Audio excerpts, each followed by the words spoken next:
Greetings, hello everyone, and welcome to the wonderful Twitch stream for the Apollo 15 expedition.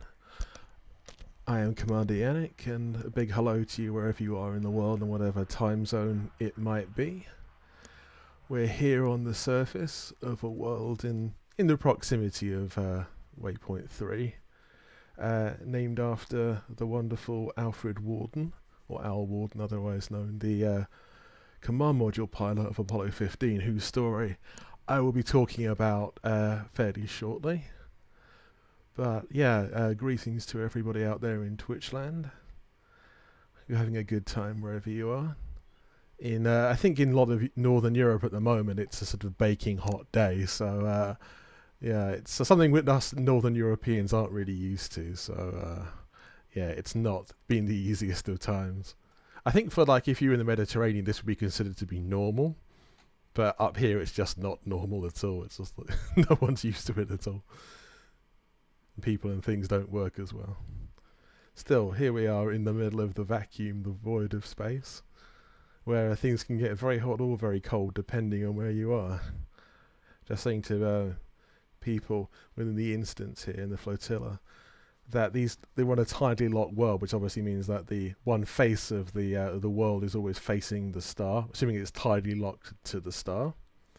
Obviously, such a place, one side of it would just get roasted, and the other side would be perpetually frozen. Unless, if it did have an atmosphere, then it complicates matters a bit. But that's the general theory. This obviously is an unatmospheric world because we're in horizons at the moment, and so we don't have the luxury of atmospheres, but it's a pretty cool place though. I quite like this planet. We're in the middle of a sort of canyon system.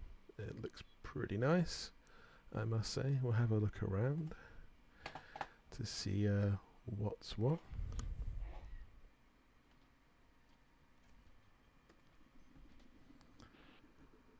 Ah yes.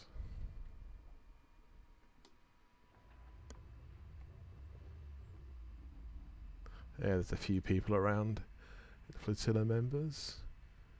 The usual sort of plethora of exploration ships. The sun's sort of just behind the mountain. Well, it's not really a mountain, is it? It's the side of the canyon. But yeah, it's still fairly bright. Got a good range of usual sort of exploration ships. Got Asp is always popular, as you see. Condors are always popular as well, but it's always great to see other ships that aren't necessarily stereotypical explorers. But it's all good, really. It's well worth a watch. Hello to you who are also watching from the expedition itself. This is part of my sort of waypoint by waypoint sort of chat about the history of Apollo 15 and sort of touching on bits of spaceflight generally, but mostly about the very sort of name of the expedition itself, the 50th anniversary of the Apollo 15 mission, which some of you may know a lot about, some of you may know close to little about it, but it was quite an amazing time. Probably the best time that anyone has ever actually had in terms of getting things done, all adventures in space. I mean, it's amazing it happened 50 years ago in real life. We've never really got close to that since. I know Artemis is supposed to be doing that. Thank you for the follow, Salty Scott 07. That's a good name, actually. Thank you. Thank you to everyone who's actually followed recently. It's always much appreciated, and it does good for the channel as well. I'm a relatively new streamer, it must be said, so I'm not really I don't have the best equipment or the best stuff, but I know what I'm doing when it comes to elite stuff and exploration and expeditions. At least I hope I do. Got some cool SRVs here as well. See the little lights. It's always good fun on expedition because the main point is you get to meet people and have fun. As you see the little SRV flying along like that, like a little ant in the distance with its own floodlights. If only ants had floodlights, they would look a little bit like an SRV. But yeah, That's cool. A little firefly. Yeah, that's a good way of putting it, actually. A little firefly in the distance, especially if it's at night and you're in sort of like a place of darkness in space, and you can see it much more clearly. The little SRV lights as it sort of flies across the terrain. We're in quite a low gravity world here, so I mean, not super, but like I think it's like zero point 0.2 G. It's not the lowest place we've been, but it's by general standards, yeah, fairly low. It means that obviously the SRVs can fly quite a way, but yeah, the overall gravitational effect isn't high, but that kind of makes it easier to do lots of things. We can jump further and do sillier things in many ways. Okay. Yeah, we've got more people still coming into the flotilla. You see in the expedition, every little group, any instance of ships is labelled a flotilla, just so that we can manage distances better, because I think these days in Elite Dangerous there's a hard limit on every instance and how many people you can fit into said instance. I think for space instances it's about 30 commanders approximately. For like planetary ones like this, it's usually about 20 to 25. See, this isn't like an absolute number. It does seem, even though it's supposed to be a hard limit, there does seem to be a slight margin sort of either way. But, I think it seems to depend really. Like some expeditions I've been on, like Distant Worlds 2 or Small Worlds 2 and 3, there were times where we managed to get numbers of like 50, 60, 70 commanders in one space instance. Oh yeah, absolutely. That was a time in the distant past, though, before the hard limit was introduced. Post that, I think post Distant Worlds 2, Frontier Developments did actually introduce a hard limit. Before that, there wasn't technically an upper limit. It's as much as your actual networking could provide, because obviously it's peer-to-peer networking. Like groups above 40 kind of become more and more unstable. At least they used to be. I know what you mean. There was days, I think the biggest instance has been about like 100 commanders or something. This is like really far back, right at the beginning of the game almost. But yeah, in the sort of post Distant Worlds 2 era, I think even 50 commands, which was quite common at that point, is not really possible anymore. They say they've deliberately limited that for supposedly to improve networking, which, to be fair, probably has made things slightly easier to do that if you know that there's an absolute limit. Makes it easy to organise anyway. But yeah, so there won't be any more record attempts to try and push the upper limits of what's possible. I know, it's a shame in many ways, isn't it? Yeah, I know. It would be nice, but I suppose for the sake of stability, it's a good thing, really. Well, I suppose it just causes a little bit more of annoying problems when someone's trying to get in and they've no idea why they can't get in. Yeah. Whereas, I don't know, before you used to get some lag issues and stuff, which, I don't know, I think that's always gave you a hint of what was about to happen, but I know people what you mean. were still able to get in. I think it's variable. I mean, even in the past, even when before the hard limit, there were times that because of networking problems or what have you, or just random interference or whatever, the people found it hard to get into instances, even if other people could. It was even from like the same country. It's kind of weird. I mean, a lot of it's unpredictable. Hence, the part of this is the peer-to-peer networking model, as opposed to the server-based networking one, which a lot of other games use. A lot of MMOs tend to use server-based ones, or server-centric, I should say. I think technically it still does go through a server, but the load is not really on the central server. It's just used as a point of contact. But still, I'm not a networking specialist in that regard, so I'm not 100% sure of all the ins and outs. Nor do I work for Frontier either, so I couldn't really tell you that. Okay, I better get on with my talk. I'll drop out of the voice Discord here, and I'll be back in about 5 or 10 minutes, and then we can crack on with everything else. See you in a bit. Right, yeah. See you in a bit. Cool.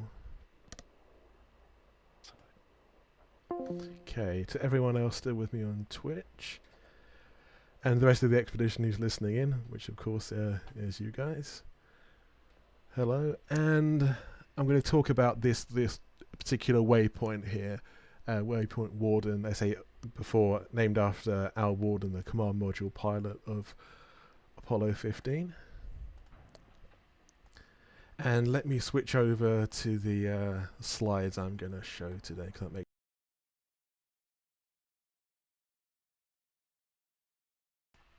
it should make life easier to understand, showing the correct slides and whatnot. Right, here we go. No videos this week, I'm afraid, but in this case, as you see, this is Al Worden on the right back row with a little arrow above him. He was born in the 1930s, but joined the United States Air Force and worked his way up to become a test pilot. I think the aircraft in the background, by the looks of it, is probably a Lockheed Starfighter. But yeah, it's, as far as astronaut is concerned, his career really starts to become interesting about the time he becomes a test pilot. But from that point onwards, he was selected to the I think the 5th group of astronauts to NASA in the mid-60s. Quite a few of them actually star in the Apollo program generally, but that's something for another time. Yeah, this is a picture of Al during, I think that's actually on a T-38 that actually belonged to NASA, even though it says Air Force on the side. That was like the standard training aircraft that they would use, despite the fact they were all like vast majority of them were qualified fast jet pilots, and a lot of them had test pilot qualifications. I think for reasons of cost, they used the T-38, which is a trainer aircraft, to fly the astronauts around the country and keep them sharp as well, to keep their skills as pilots from degrading. And they'd obviously fly on these sort of, as regularly as they could. This is, if the slide actually loads up properly, there it goes. Yeah, this is Group 5, say the 5th group of NASA recruits. Quite a star group of people. I mean, in this era, there's a lot of people. All those who didn't fly on Apollo in this picture ended up largely on the shuttle. So they all got their turn in the end. This is our hero again, once he's actually been selected for the Apollo 15 mission. And you see with the little globe of the moon down there, which is like obviously the standard pose for astronauts who've been selected for these lunar missions. I mean, as part of the rest of the Apollo 15 prime crew, he was the backup command module pilot for Apollo 12. And that's how they worked the rotation. It was usually like a 3. If you were selected for the backup crew for one mission, it would usually, as things would turn out, tended to fly like 3 missions later as the prime crew. And this is Alan training once more. I think this is training for Apollo 15, but it could have been Apollo 12 potentially. It's not totally clear which one this is from, but it would have been very similar, because the whole point of a backup crew is to do the same training and train with the prime crew just in case it needs to replace them. And it did happen a few times where individual members of a backup crew would replace an ill or even a deceased member of a prime crew. Or sometimes even in the case of, I think it was Gemini 9, the entire prime crew did actually die in a plane crash. So the backup crew became the crew of Gemini 9. Wait till my slide loads up. Oh, excellent. And further, this is Al obviously getting his spacesuit on for the Apollo 15 launch. It was being command module pilot. Obviously, your main job is to remain above the moon, while your comrades, the lunar module pilot and the mission commander, fly down to the moon in the lunar module. It's a key job, but obviously it can be quite a lonely one at times when you're orbiting the moon for a few days and they're down there on the surface having fun. He definitely was busy the whole time though, because there were plenty of scientific experiments that needed doing, observations to be made of the moon. They all had these quite high quality cameras, and they'd take lots of scientific observations. One of the key parts about this is that Al, when he was orbiting the moon and the other guys were down on the surface, actually made such a good observation for potential landing sites for the future. He spotted the zone that would end up being the Apollo 17 landing site. So, eagle eyes indeed. Actually, that's more like a ninja, not eagle eye. That's ninja move there, 100%. Finally, as in the this is the Apollo 15 was the first of the J missions, meaning that they actually did more scientific work, And by this point, the command module pilots would actually also do spacewalks, not on the moon, but obviously this is on the way back from the moon. And in this case, I think this image of him spacewalking to retrieve, I think, a film from the one of the modules at the side for, as they increase sort of scientific experiments in this era of Apollo towards the end. So yeah, at least he got to walk in space as well. Apparently he completed his spacewalk in half the time they expected, so he was a very efficient guy. But anywho, back to the present, and continuing with all the fun. I will continue back in the flotilla with everybody else. And for all you watching in who aren't part of the expedition, please keep watching and to see what we do, or just out of morbid curiosity, what Elite's all about. Right, I'm going to rejoin the Discord chat as well.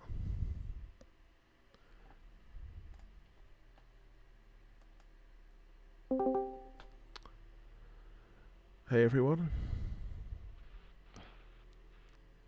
That was a bit shorter presentation than normal that I do, but yeah, it's all worthwhile. Little bits of information along the way.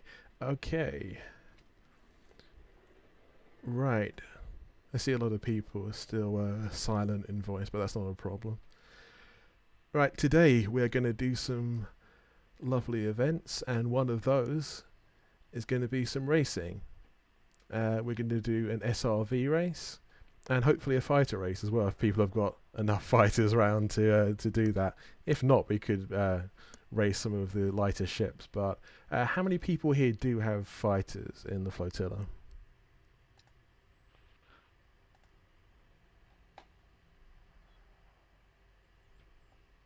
Somebody must have fighters somewhere. I saw talking about it earlier.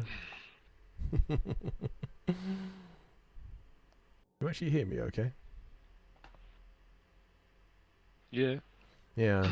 Now everyone else has gone silent. This is the quietest flotilla I've ever had. Yeah. Everybody else has muted their mics. Yeah, we don't have anything smart to say. Yeah, no, I was just asking about who's got fighters, because otherwise we can't have a fighter race unless we have fighters, you know. Should put it in the chat as well. Do you have to brave the horrors of multi-crew to... Well, that's a good point about multi-crewing, actually. It's like you could multi-crew someone in if you've got a fighter, yeah, absolutely, and they can fly in there. That can happen if you want to do that. You can find someone who's willing to multi-crew in your ship, or vice versa, you know. But we'll do the SRV race first anyway, I think, because that usually takes, longer. Fighter races don't tend to last very long, just because, you know, fighters are quick. Okay, I'm going to get airborne for a second. Right, have you all seen the map, as it were, of this area for the race? It's pinned in the chat at the moment. Yep. Cool. Right, so at the moment, I think people should get in their SRVs, because the SRV race is going to take longer anyway, so we'll do that first. Right, I'm going to use a mining laser as a designator, so don't be alarmed if I'm about to deploy weapons at the moment. So yeah. Cool. Yeah.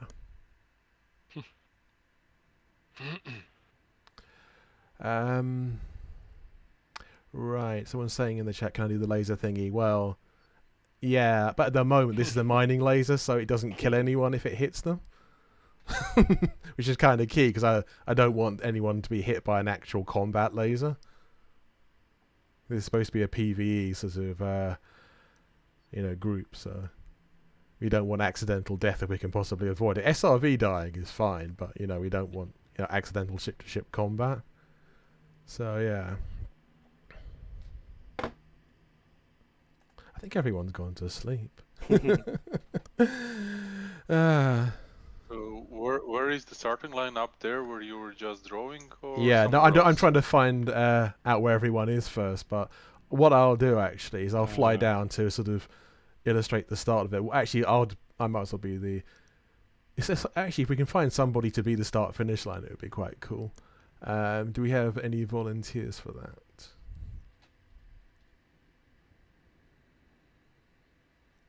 For the finish line. No. Just the start point and the finish line are the same thing. So I'm going to be the turnaround point in the end. You see, so that's the only reason I ask. You see, just we all have like a. Does it need to be someone with a laser or something? No, it doesn't have to be someone with a laser. It just has to be any ship, so they can act as a marker. Right. You can just park an anaconda somewhere. Exactly that. Say that it's a start and the finish line, and the same person can also drive in the the race itself. Exactly. Yeah. Are we doing a sort of like a route where we sort of get to one point and turn around and come back? That's exactly in the chat, I think I've got it pinned. There's the little route. So what you do is you head to 15 degrees. You reach that other point over there, which I will be marking by laser. That's the turnaround point, and then you come back from that. So that's why I was saying like start finish is like the same ship is the start and finish line. But yeah.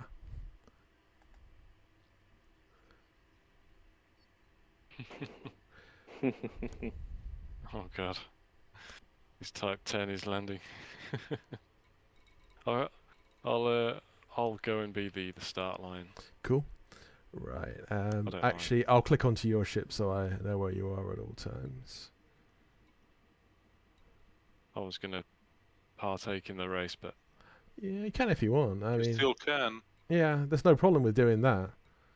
Trying to find your ship. Your ship and get out. Exactly. Okay. How long is the track? Because I haven't actually measured it to date because I haven't. Yeah, there's a distinct possibility they may all do that, but there's not much we can do about it, to be honest. Lots of races that happens for, so it'll just return to here anyway. So at least we know it's a safe landing zone.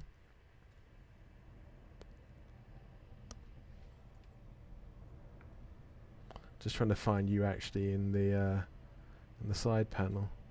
For some reason, it's not showing you up. Oh, it is now. Sorry.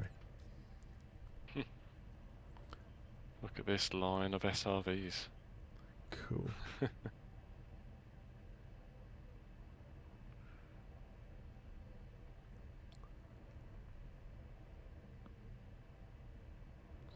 Excellent. Right. Yeah. The idea is, we line up at the start-finish ship, and then drive at approximately sort of 15 degrees towards where I'll be the turnaround laser, and then we from that point race back here again.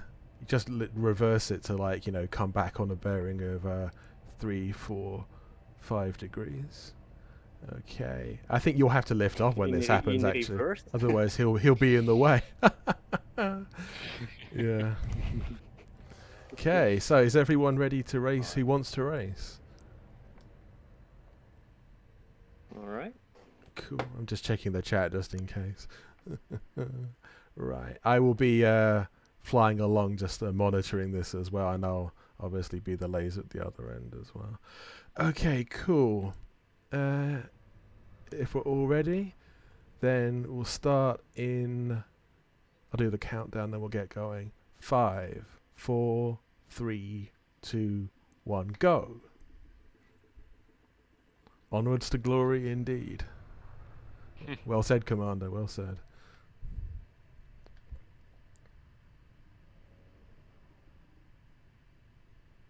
I'm slowly sort of cruising towards the turnaround point now. Messing up already. This is the thing with SRVs is that they've got such low grip. It's always got to happen. Yeah, exactly. It's all fun. It's all fun. Yeah, exactly. It's got a very good yaw. Do you think we'd be too far away? I think the ships might end up dismissing, to be honest. But yeah, I mean, as I say, at least we've got a nice flat landing zone. The only time I start to worry a bit is if we've got kind of jagged peaks and what have you, it becomes a bit more of a problem. But yeah, for SRVs, it's going to be a bit more of a challenge, I think. For fighters, this is going to be pretty simple. I don't think this is actually long enough. Yeah. I don't think, for fighters. Everybody's ships are starting to take off. For fighters, there's always the limit of range on them. But I don't think we're going to be reaching that, to be honest. Yeah. Ship is dismissing. Yeah. I'll just stay here then. That's cool. No worries. That's cool. Yeah. At least you provide a point. Yeah, that's good. Right, I'm nearly in position. Exactly.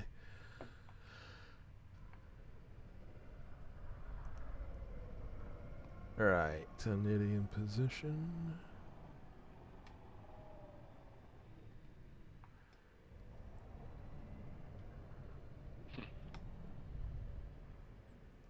Just looking forwards. I don't think anyone's going to reach me for a while yet anyway, so I think I'll actually descend a little bit. I don't want to be too high off the ground. High enough, but yeah, not insanely so. True. I can just see everybody just bouncing around on that bit of terrain. Yeah. So try and get over it. There's your beam. Yeah, as long as you can see it from a distance. Oh, I see. I see something, yes. Yeah. There's always the thing with these meets is like, yeah, other lasers are possible, but it's kind of a risk because obviously even like a Type 1 pulse laser, it still has the capability to destroy things, and like, yeah, I don't even want the ship to be accidentally destroyed because say it is against the terms of rules of fleet comms. So yeah. Yeah, you don't want to get banned out of fleet comms. Well, this is the thing. It's a bit impractical if you do, isn't it? But yeah, that's always the thing. If you want to be like a marker beacon for any events, always bring a mining laser, because I don't think you can die from a mining laser. At least as far as I'm aware, anyway. If you destroy a ship with a mining laser, it'll take about 10 years probably to do that. It'll take a while. Yeah. Oh yeah. Yeah. They do damage, but not as much as like a beam laser. Well, exactly. As we were saying, once you've reached the mining beam, that sort of wonderfully looking, I don't know what to call that, so sort of a purplish sort of laser, really. It's almost violet in colour. Yeah, the violet looking laser. Purple violet. Yeah, by the time you get to that, turn around and go back, and literally the opposite direction that you came.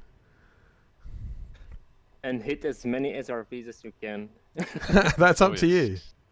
If you want to do that, that's totally up to you. Yes, head to head.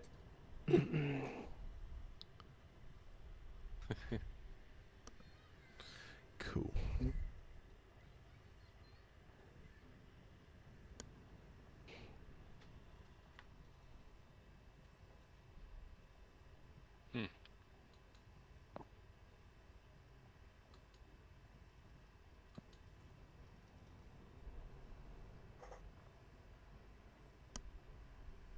It's always quite weird with the nose down because, as you know, like the ship doesn't hover precisely. It sort of moves around a bit. So it's sort of the laser does move a little bit. I should really be completely nose down rather than just a little bit. Yeah, that might make sense. Having said, I think the oscillation doesn't become any better if you do that.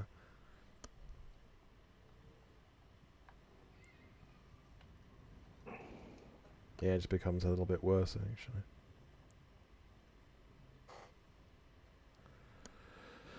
Oh boy.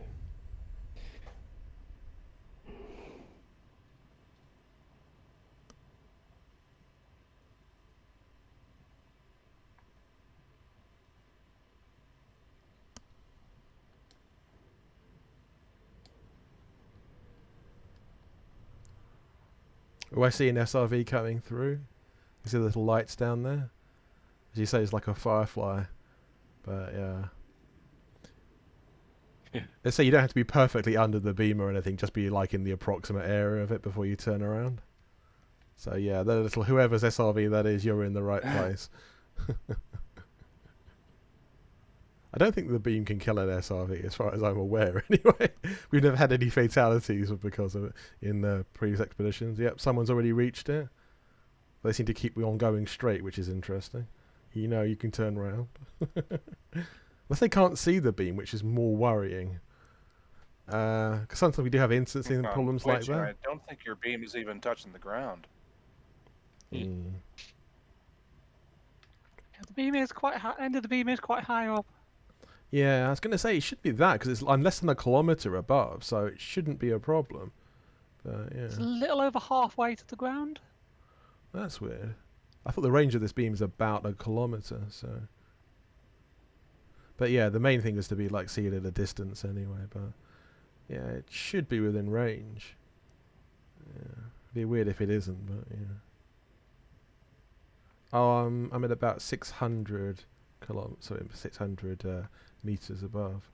So I'll be shocked if it isn't hitting the ground about now. Still a bit above it. I thought you were over that ridge before, but you're not now. So. Yeah, well, this is the thing. Is like the ship moves around a certain amount. I hear it now. Yeah. Yeah, the ship doesn't retain perfect, attitude at all times. So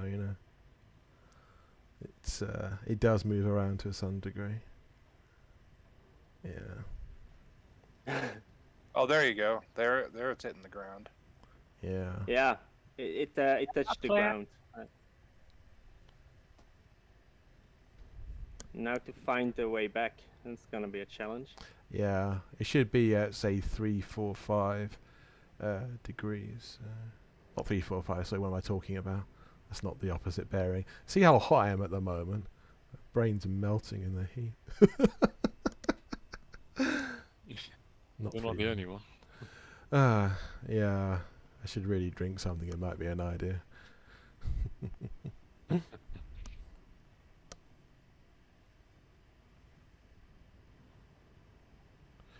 Yeah, sorry, the opposite bearing is 195, isn't it? 195 degrees. Yeah, that should be the bearing back.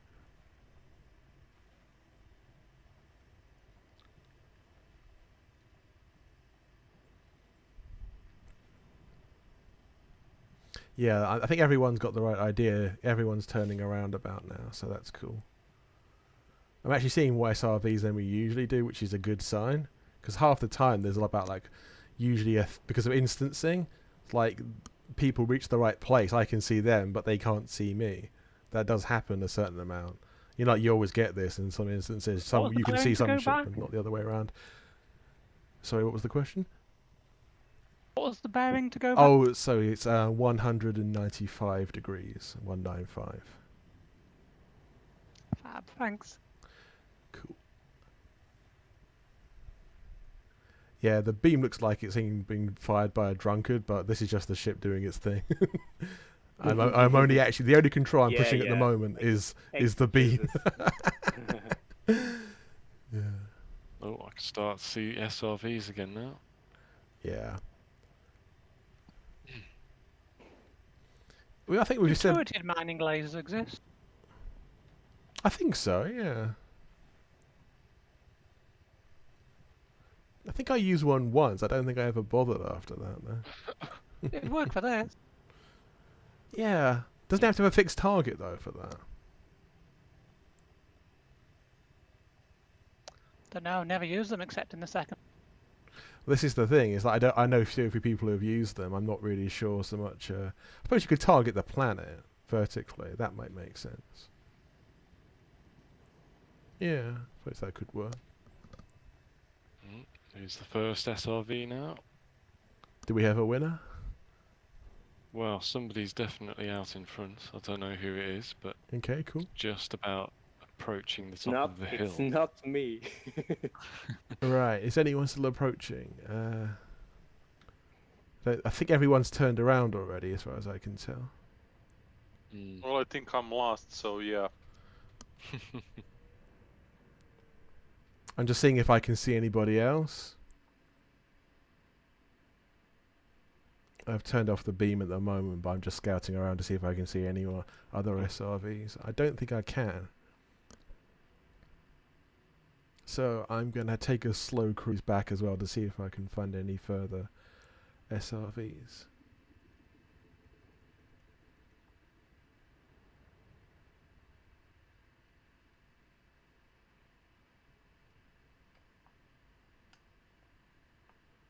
all the SRVs in voice comms, or some of them just typing?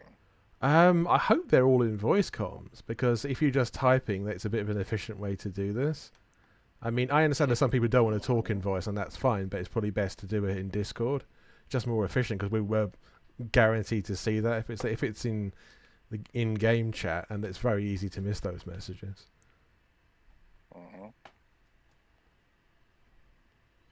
Okay, I think everyone has turned around. Gone a bit lower just to see what's going on. Oh no.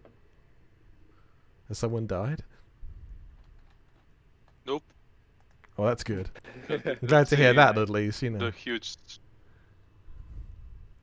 Oh, okay, I can see some more SRVs now. Someone's trying to climb up that sort of red inclined section. About halfway down. Who is our winner? This is what I'm about to say, actually. It's like, this is one of the frustrations of running these kind of races in a game, because sometimes you can tell who's won, but a lot of the time you can't. You can just tell that a fighter or a SRV is crossed, but it's hard to identify it, because it might visually show up, but it won't necessarily show up on the left-hand panel. On this. Yeah. And that's the thing. So you can't necessarily identify who it was. Most people are quite honest about this kind of thing, whether they think they've won or not. The problem is you get someone who dispute it. Cal Solar. Okay. Yeah. I think Cal's a lot of experience of expedition sort of races, so yeah, it doesn't really surprise me. Oh, I can see the trail of someone coming this way. Is it a fight? Is it a ship? There's another SRV. Who's going to be second? Aha. Commander Time Dacon. No, Dacon, sorry. In Asper Explorer. Yep. Cool. Yeah, there's still some SRVs running back, and I'm just following them now. Congrats on second place. Don't know if I should buzz them or not. I don't want to be cruel. I get close to them, but I won't actually do anything. And some people have a tendency to try and shoot at SRVs to provide interest and motivation, inverted commas. Have a heatsink.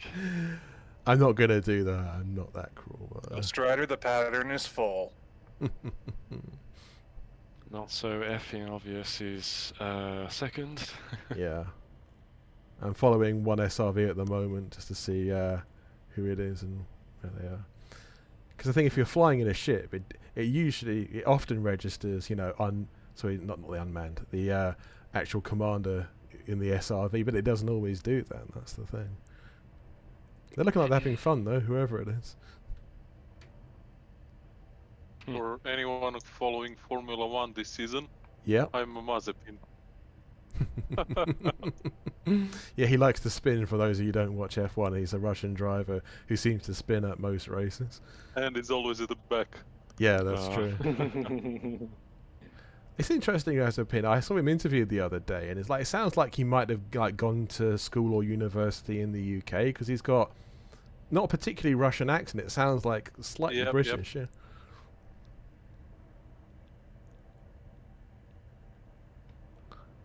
Yeah, he seems like a nice guy, but unfortunately he's not a particularly great driver. At least not by F1 standards. I'm not even sure about the nice guy. I heard he punched some people in Really? the face. Oh. But probably didn't deserve it. Fair enough. I was going to say, I just see him being interviewed at races, so I don't know much about him apart from that. So, yeah. I'm only 16 meters above the ground, so I'm cruising pretty low. Yeah, I'm still following an SRV who's spinning quite a lot, but that's fair enough. It might be you, actually, so. Well, it looked like you're having fun. Purple one. Sorry? Yeah, it's my SRV that's spinning Okay. a lot. It's not great with the HOTAS. Yes. Let's switch on some night vision to see what else we can see. Oh, someone Cool. just illuminated me. Or was that the sun? Yeah. Someone just overtook me and then spun out. Yeah, it does happen sometimes. Oh, I can see two SRVs at the moment. I think that's another SRV anyway. Over there. Especially the way that the night vision illuminates it. It's pretty cool, actually.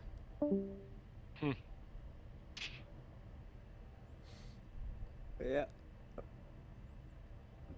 Pardon. Not That's sure where the quite the finish line entrance. is, but I must be close. Yeah.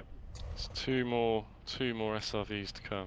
Yeah, this is the only other limitation I see of racing being like fighter or SRV races. Like you leave the instance of the start-finish ship, and then you come back, and you're not always in the same instance as the start-finish ship. So it's like sometimes you might just kind of think, did I cross the line first, second, third, whatever? And it's a shame, really, but it does happen sometimes. We're following quite close to an SRV now. I guess it's a good thing that I picked such a short course for the canyon racing.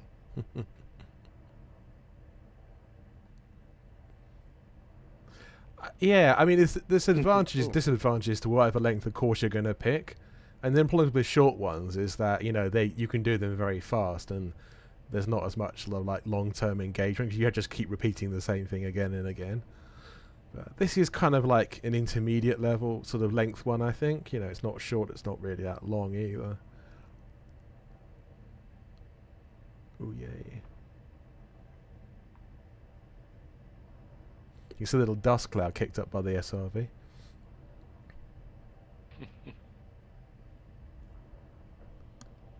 Yeah. Oh. Is that two more SRVs? I think I might be following possibly the last one. I don't know that for a fact, though. Yeah, it's a shame there's no in-game surefire way of in-game like tracking everybody. But I say there's all down to instancing. Maybe. Oh. Oh. Yeah, try and if you have any problems with SRVs, repair. Just keep repairing as much as you can as you keep going.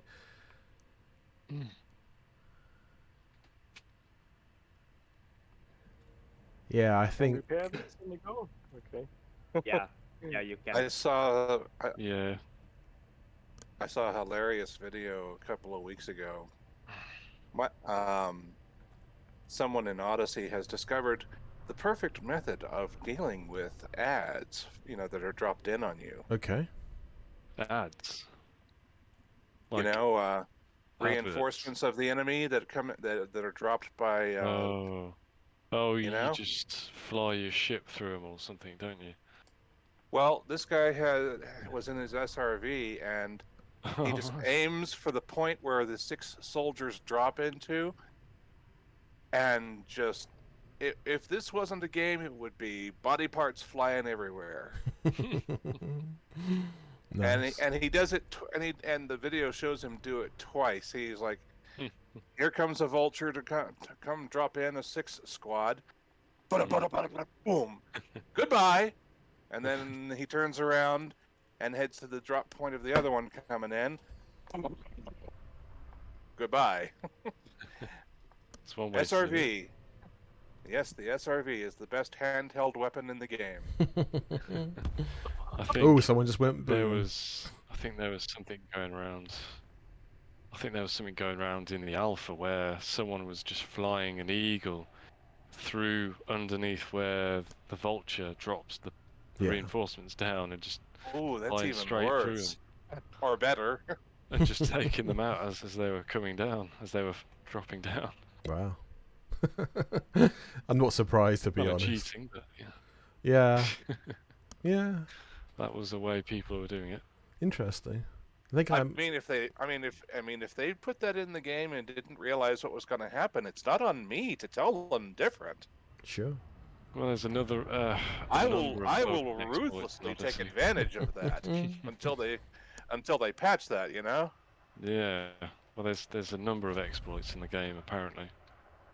Yeah. Like, I think looking at some of the bug reports on the Frontiers site, apparently if you kick off a heatsink and then you jump to another system, your heat sinks replenish for some reason. Interesting. Yeah. There's a Not few. tried Not it exactly. myself, not exactly realistic, but No, not really. another one just to go ahead and ruthlessly exploit until they Oh yeah. patch it. Okay. Apparently, it's been quite bad for PvP as well. Like, Yeah. some people have discovered Infinity Shield Cell Bank exploit and chaff. Oh dear. Yeah, Not it's amazing. gotten pretty bad. So I've heard. Well, good thing I'm shit at PvP and don't do it anyway. Yeah, fair enough. But yeah, I know what you mean. It's like I think there's a lot of bugs going on in Odyssey. I mean, I play it to a small degree, but not usually in settlements because it just doesn't run with any kind of speed at all for me there. So I'm just out No, it's in the not. black, you know. All those, yeah, all those buildings are not yet perfectly optimized. Yeah. You heard about what the basic bug was. It was causing all the frame loss. Is that the engine is like trying to render everything, even when it's not in your line of sight. Yeah. I heard about that. Yeah. And it's like, there's no need to do that, but How many people they here didn't have? optimize it. How many people in the flotilla have fighters on them at the moment? As in, like ship launch fighters, opposed to like ship fighters. Not I've me. got a Taipan on my Anaconda. Cool. Anyone else? I've got a Trident and a Taipan. Okay, excellent.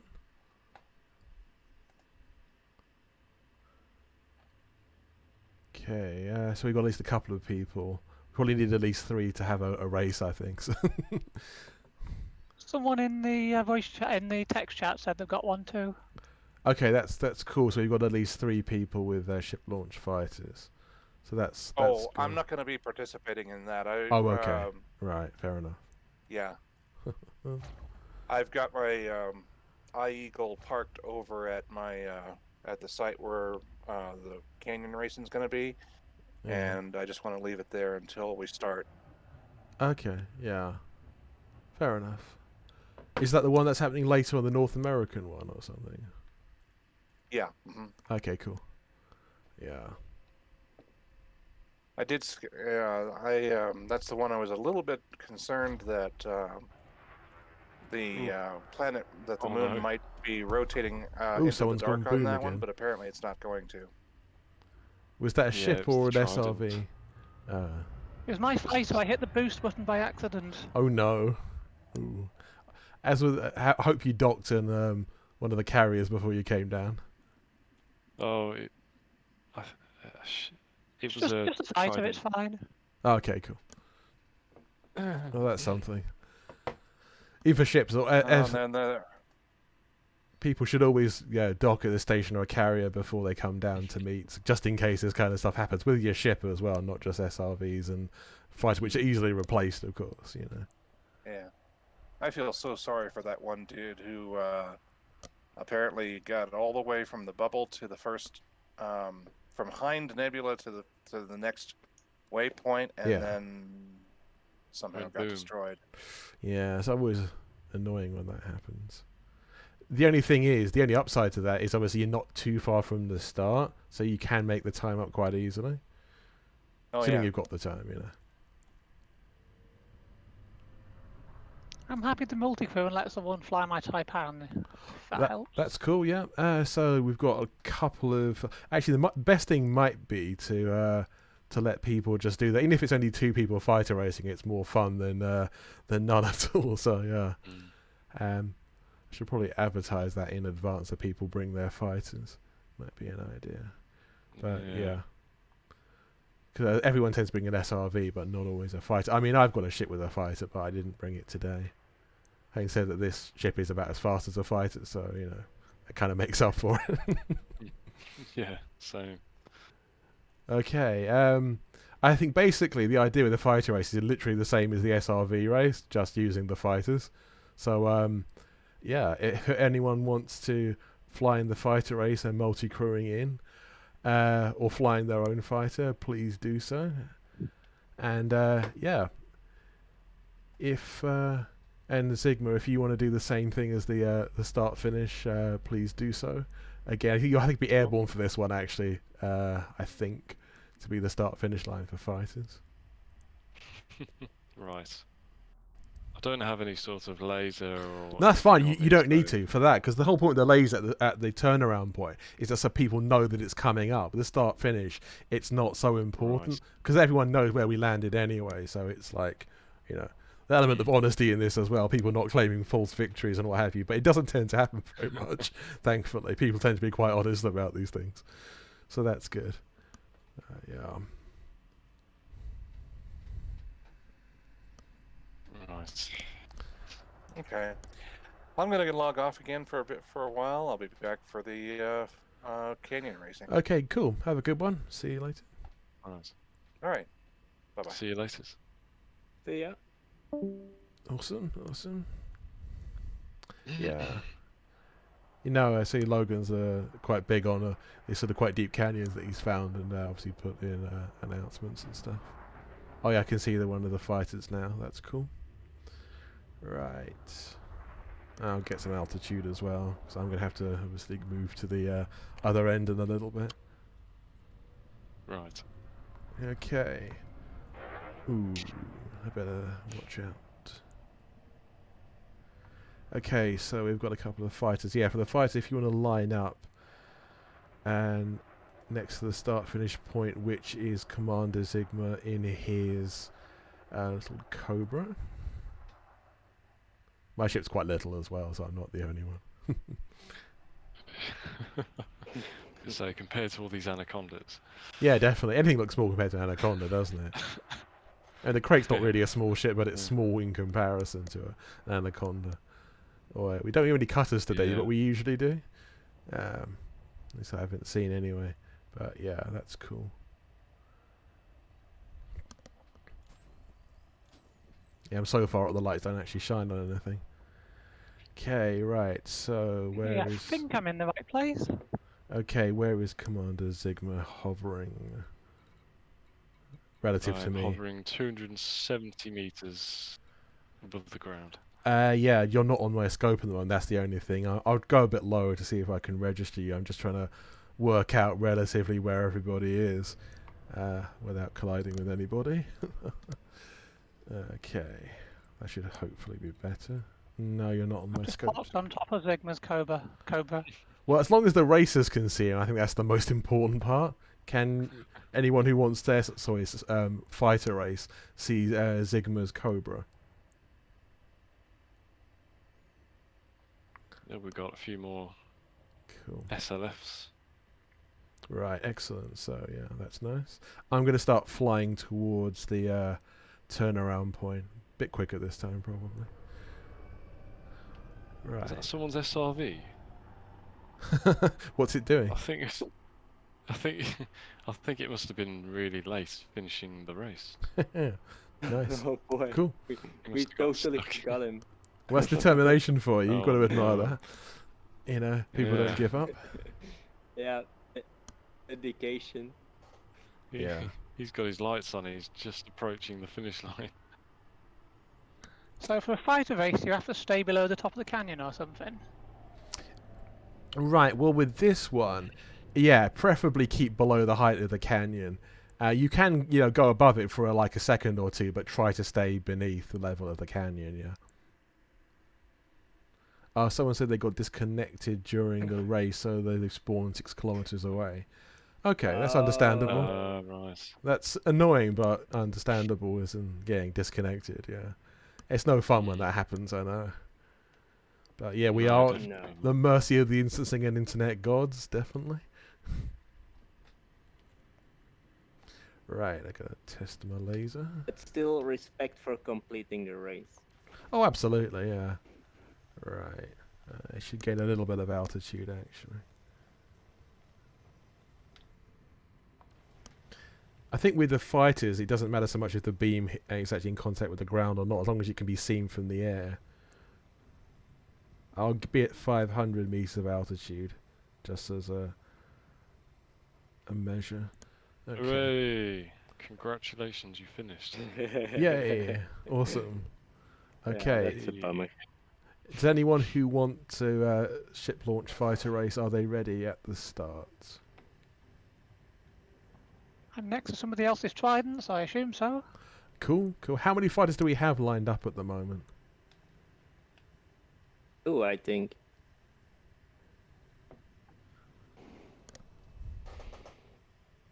As long as there's like more than 2, or at least 2. Yeah. Okay. Right. Well, that's nice. As long as we've got a group of them, that's yeah, a good starting position. Right. Is everyone ready?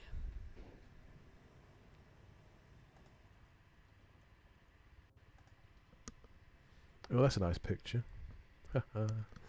Yeah, cool. Right. If everyone's ready to go, stand by. In 5, 4, 3, 2, 1, go. Nice. Oh, we've got a Conda going, joining the race. The Condas are never fast, but yeah, they're always useful. Chase ships, camera ships as well. Yeah. One of the crew members. Isn't it? Oh, I see the turnaround. Yeah, one goes straight under me. Another one I see on the scope going around. A couple more. We turned around correctly. Excellent. Is it going to be a quicker race? In Yeah. the SRV, that's for sure. Yeah. This is the thing, that it's so much faster. We probably do a couple of these actually, if people are willing. Oh, one Trident's back. I think I just finished. Cool. It seems unfair to have an actual full ship race because a lot of the ships are like the heavier Condas, so yeah.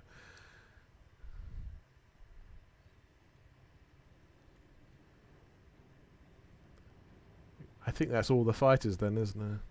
Have turned around and have gone back. Okay, do we have a winner? Kitty, I think. Cool, awesome. I think it was me. Awesome, well done. Ah, that worked Don't quite know well. that. Well, if you claim victory and no one else is disputing it, I think that's fair enough. This is the thing I was saying earlier. It's very difficult to be completely sure. Apparently, for actual racing groups, what they do is somebody obviously acts as like a start-finish recorder, and they record everything and then try and analyze who it actually was based upon that. You know, like the look of the SRV or the fighter, you know, with distinguishing markings or trails or what have you. And that's how they work it out. So, but then again, that's what they do all the time, isn't it? So, but there's no objective way beyond that. Okay. Does anyone fancy like a repeat of that, basically? Because that's it's fun, but it's very fast. Okay, cool. Anyone who wants to, ship launch fighter race, please do it all the same again. If anyone else wants to multi-crew, then please do that also. I do like the picture of the Trident huddle in text chat. That's really nice.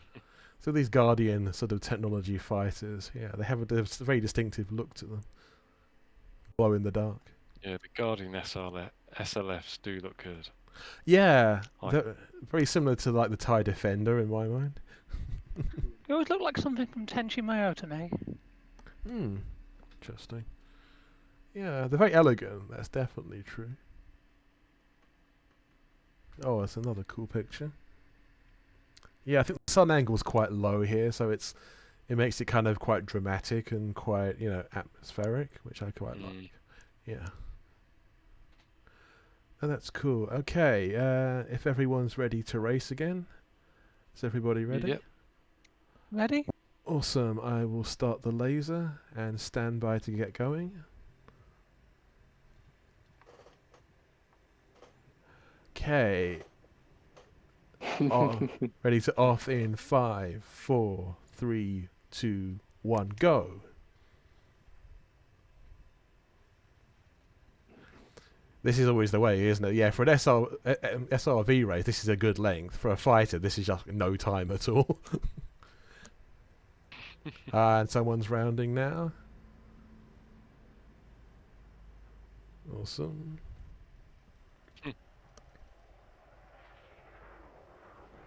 And we have a second one coming round now, and a third.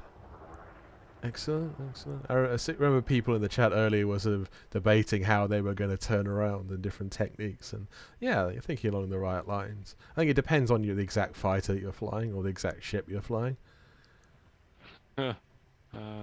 Solar Wind wins in his corner. Yay! That's awesome. But it looks like Lum Kitty has won the Trident race. Yeah, at least we've got some fighters to do this. This is it's a cool thing.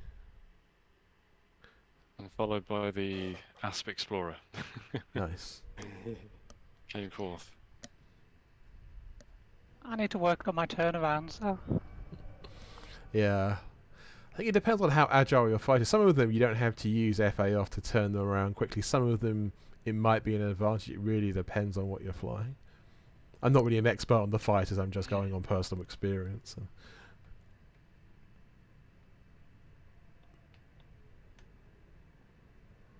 I don't think I've ever owned the Guardian one either, so I can't really say much about that, other than it looks cool. Slightly faster and it's a lot more agile, but its shields are made of paper. Yeah. That makes sense, yeah. I mean, the one that I have... Sorry. They're quite fragile. They are, generally, aren't they? All the fighters are pretty fragile. I know some more than others. I use the AX one, so that's like the fastest in terms of like straight line speed, I think. Yeah, I think the AX Taipan has the fastest speed. I think it was like 580 meters a second or something. Yeah, it's pretty high. It's pretty high. I can't remember which model it was. It was the Aegis F or something like that. Yeah, yeah. Or is it? It's definitely the AX one. Yeah. It's like a little racing Taipan. Okay, bear with me a second. I just want to gain altitude to check something from earlier.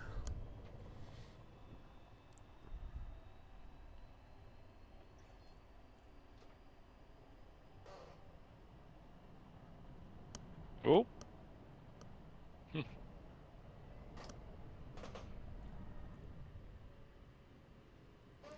Yeah, just trying to confirm things. This hasn't quite got the long, really long canyons of somewhere like Pamesh or a similar ice world. So canyon cruises aren't quite the same, but they can be done to some degree, which is nice. Oh god, Conda just hit the deck. Ouch. Okay. Chris, way to stop in one. Right, I think the next best thing to do is have a bit of a canyon cruise as far as the actual the canyons last, which I say they're not per mesh length, but they're sort of, they do exist. And what I'm going to do is sort of we can form up, and I'm going to start cruising at about 100 once I get going, and feel free to follow me, because I say that's a good cruise speed. I mean, anything between like 100 and 200 is like a good canyon cruise kind of speed, because almost anything can do 200. Even like Condas with, you know, stripped down, the most minimal thrusters possible can usually do 200 in a straight line, you know, so.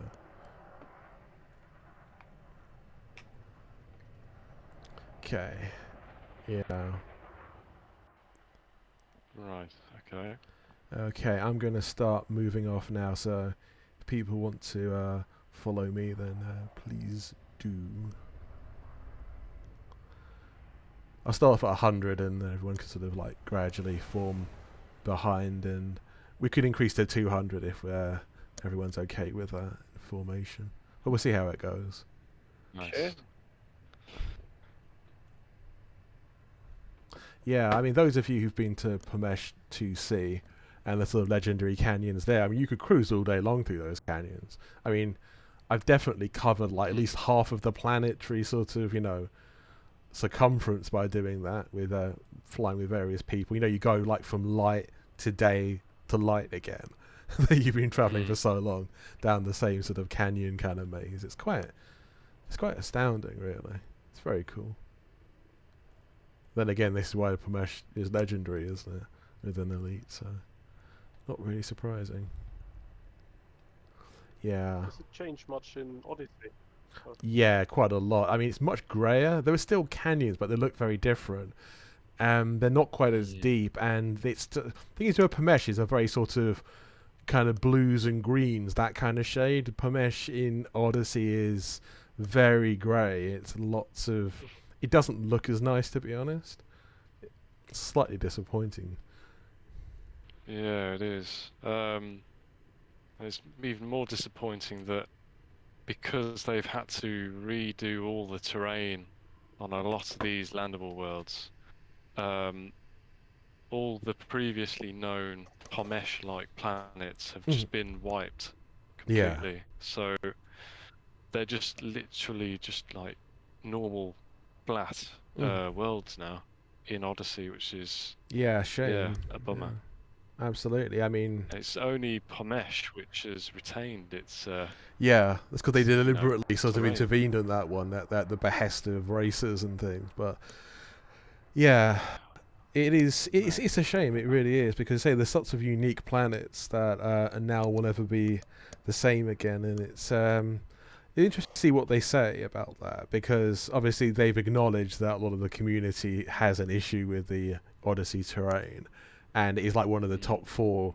I think it's like 3rd or 4th in the in terms of sheer number of flagged. In the what's it called again?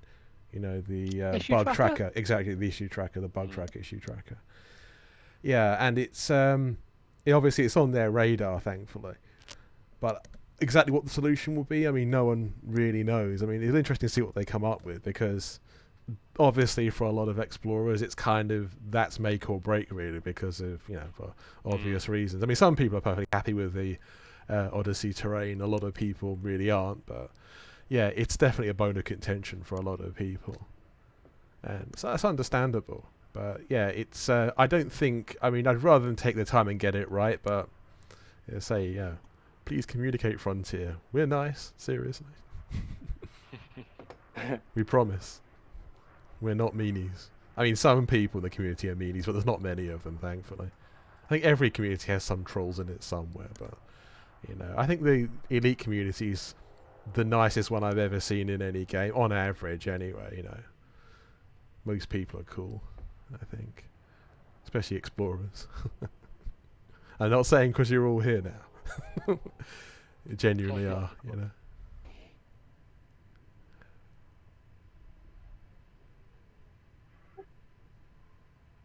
Yeah, I think we might be coming to the end of this canyon system, but don't worry if we are, we'll just keep cruising across the planet anyway. It's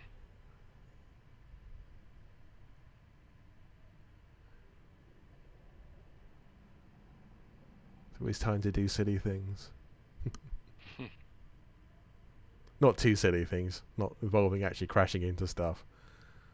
The idea is obviously to be silly without being too silly. And destroying a ship in the process. It's a little bit embarrassing if that happens.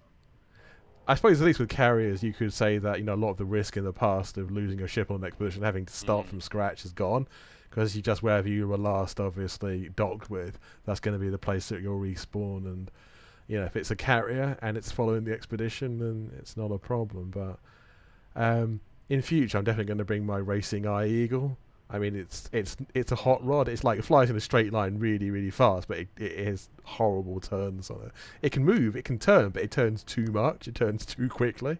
It's kind of uncontrollable, so it's kind of amusing to watch. So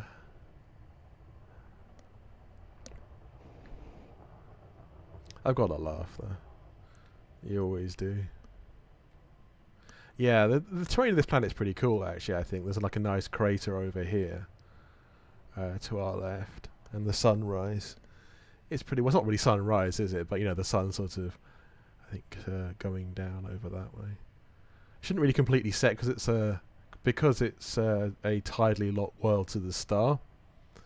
The sun angle might vary. The altitude, the sun angle might change a little bit, but it shouldn't vary a huge amount within a certain number of degrees. So the sun shouldn't really ever completely set here. Just like, you know, the North Pole on Earth for certain times of the year, you know, it's like complete daylight for 24 hours a day. And that's mad, really. It's during the summer. Yeah. So when the northern hemisphere has its brightest days, longest days, I think the North Pole has, I think it's 6 months of daylight, is it? It's a long time, And whatever it is, yeah. And it's partially the same with like very northern parts of like Scandinavia and Canada and Russia. Like they have endless days of sunshine. I don't think I'll be able to sleep properly. I know, and it's the thing, isn't it? Then it's like, it's complete darkness or complete daylight at different times of the year. Yeah. It must be quite strange, yeah. Especially if you're not used to it. I think there's like some communities like the north of Scandinavia and Russia that have that, and sort of places like Alaska as well. But that's cool though. Right, okay. Keep cruising for a little bit longer.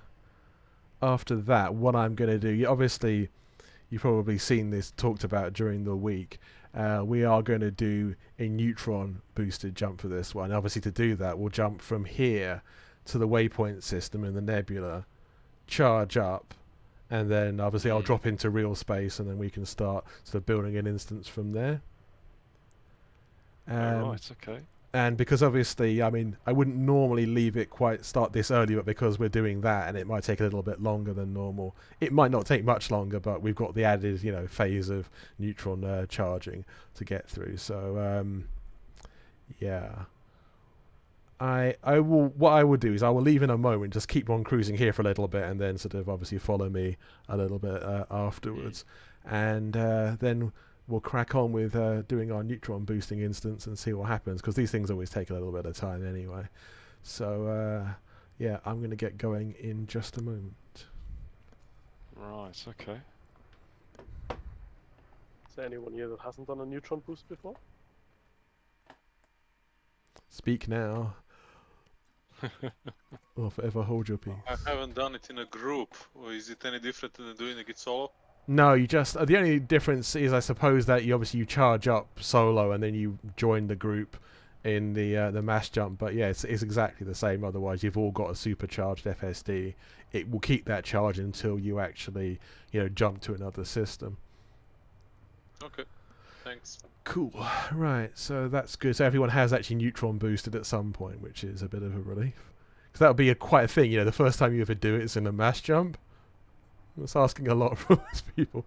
Anyway, I will be flying off. I'll still keep in voice chat for a bit, but I am on my way. I think the last time I did a neutron boosted mass jump was Distant Stars. Oh, really? It's been a while. Yeah, when we all had to double neutron boost through from Cancri, was it? Yeah, I think so. The M80 cluster, was it? Yeah, the Cancri cluster, was it 67, I think? Yeah, I think that was something like that years ago. Double neutron boost isn't possible anymore anyway, so... But yeah, I know what you mean. That one required a double neutron boost, but they kiboshed that a few years back, so yeah. But I know what you mean. At the time, you could only get to the Cancri cluster by going through these sort of neutron boosts and what have you. And this is very soon after it was invented in the game.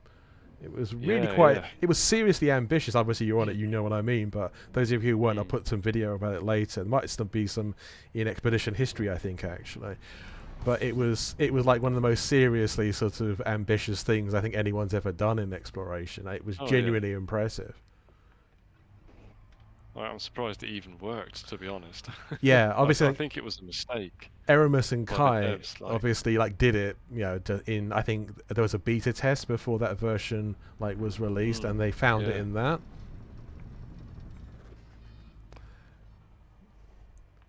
But yeah, I know what you mean. It's maybe I don't think it was actually a complete mistake. I think the double neutron might have not been intended, but the boosting was intended by Frontier, though.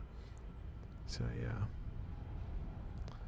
Okay, I've done my boost, and I'll move away from the the neutron star slightly, and I'll drop to real space in a moment. Okay, I will start bringing people into the instance in a moment. Bear with me. I think I've moved a bit too far away from the neutron star. I want to at least get it in visual range before so we can like jump through it or towards it, as it were. It's got to look cool on the video. It always does. So the worst thing with Expedition, we're always looking for the coolest possible jump footage. Don't get too close to the neutron star, though. You don't want to do that. Close enough to be good, but not too close that you end up destroying a spacecraft. It'll be bright, but I think I'll drop here, actually. This looks good. Neutrons have become relatively safer since Yeah. FDev reduced their exclusions. Oh, I agree. Yeah. I think obviously if you drop, hit the exclusion zone and then drop in the middle of the stream, it's still dangerous, but not as much as it used to be. Okay. Drop onto my wake, or I'll wing people in. I'll do a bit of both, actually. So I'll just pick on whoever's nearby and invite them to the wing. Already in a wing. Okay, cool. Right. Is this back at E4-5? Yeah, the Waypoint system, yeah. One with the neutron star in the middle of it. Yeah, we're back at the nebula. Yeah. Yeah, just wanted to ask, what is that red thing around it? Is that really a nebula or something else? That's the nebula. That's just a planetary nebula. There's a planetary, yeah, exactly. Yeah, it's a small Do I nebula. have time to go to Kit's carrier and get my exploration ship back? Yeah, you do. I mean, what I'm going to do is I'm going to actually have a bit of have a break for about 5 minutes anyway. Once I started building the instance, so I have a couple of things to do, and then I'll be back immediately. So yeah, you have time to grab whatever ship you want to, and we'll still be here. Just try and wing a few more people in at the same time. I saved the neutron boost on it yesterday. I think it's still. Oh, awesome! Does that keep it between logouts? It should do. Okay, I've got a couple of people in wing. The one way that you can check is by going over to the one of the panels, and you go across the ship. Oh yeah, you can see your jump range, can't you? See your jump range, exactly. Yeah. So yeah, that's the best way of testing to make sure if you've actually got it or not. Okay, right. Okay, I will be back in a couple of minutes. Okay.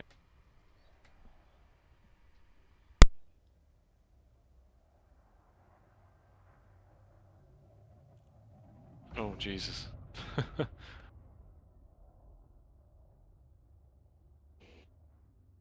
kind of just came straight past me. Are you still on the planet? No, we've moved back over to the planetary nebula to get ready for the mass jump.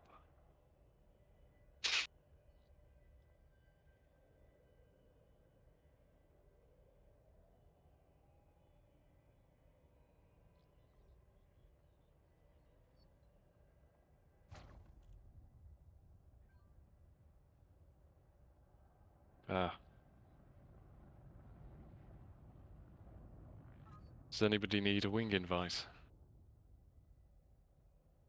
Sure, that would be nice.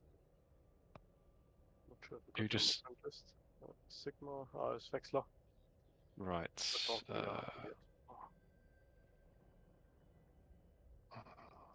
May have to send you a friend invite. Hold on. Same spelling as in Discord. Oh no, I can add you.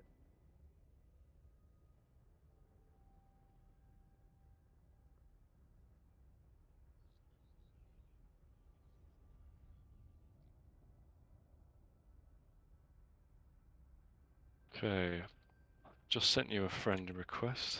Yeah, got it, thank you.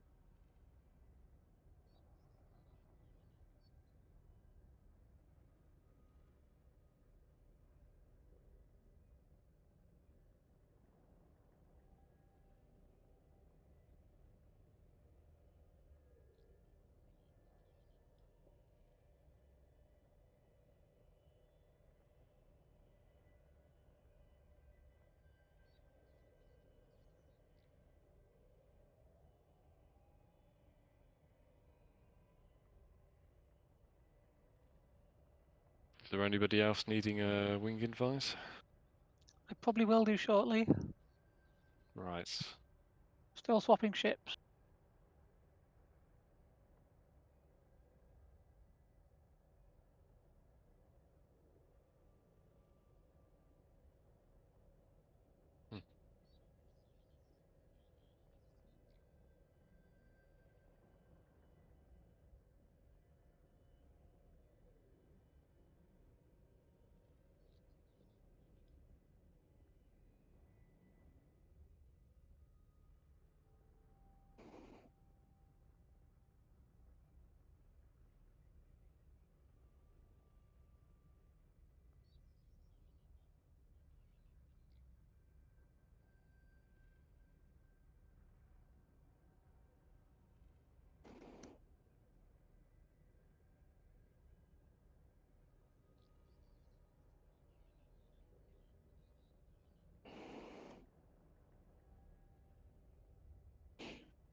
Okay, right, I'm back in game. Switch to external view to show the glories of the neutron star.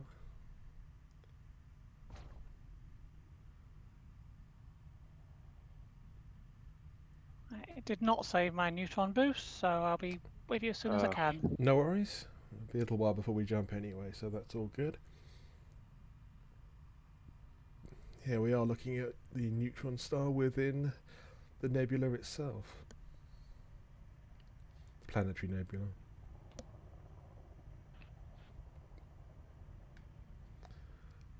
Type 10, DBX. A couple of the good old Asp Explorers, almost Conda, so we're forming the sort of core of this particular jump instance. Yeah, it's a very beautiful nebula. The planetary nebulas are cool, but there's a very nice sort of pattern to it, this one. And there's an almost hypnotic sort of wavy quality to the neutron star. Obviously, in like real life, the radiation would be absolutely insane.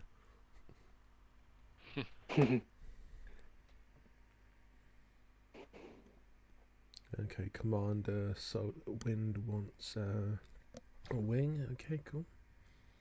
I'll try and wing you in. Bear with me a second.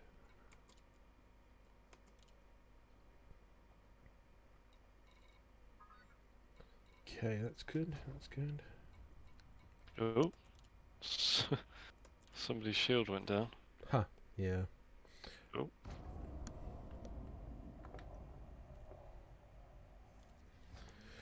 Right, I'm looking to the galactic map. Now, what's everyone's range at the moment? Has anyone got a range beneath 30 light years? 70? Okay, that's good. That's good. Mine's 192 at the moment. Yeah, That, I mean, your neutron standard boost. jump range, though. Right. It's about 48. Mm-hmm. Okay, cool. Has anyone got a below 30 standard jump range?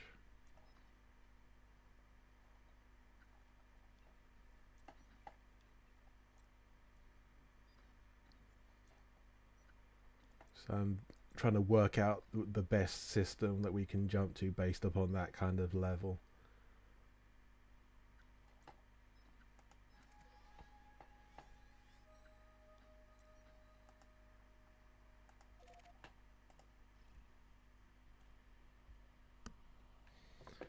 Okay.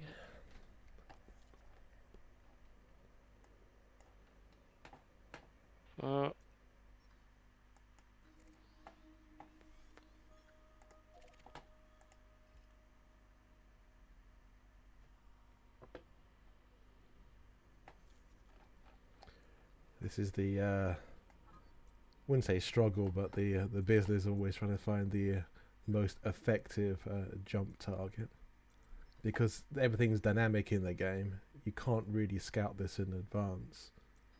This has to be done like at the time that you're doing it, on the spur of the moment. Oh, Jesus.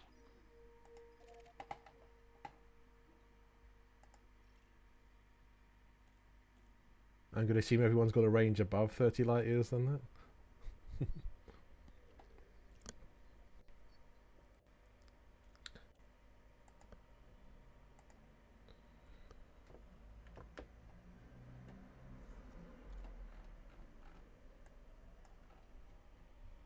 Late enough, right?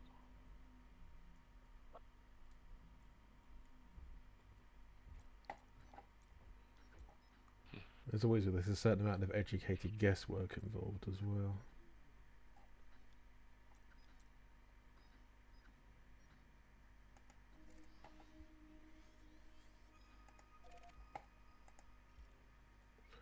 Oh yes. Right. Okay, we should be able to make that one. I will put the jump target in the chat.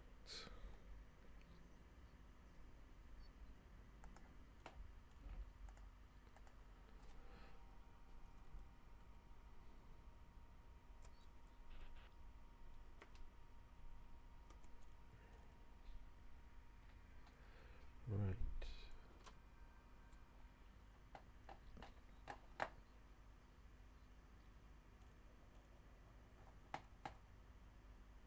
Well, that's a nice picture there, Zigma. Huh. I really like that. It's a very nice shot. The nebula in the background as well. Cheers, mate. Yeah.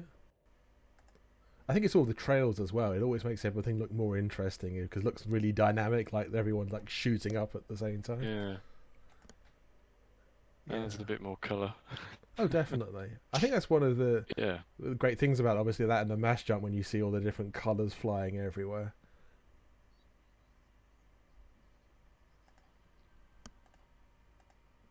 Yeah, that's one thing I like about it.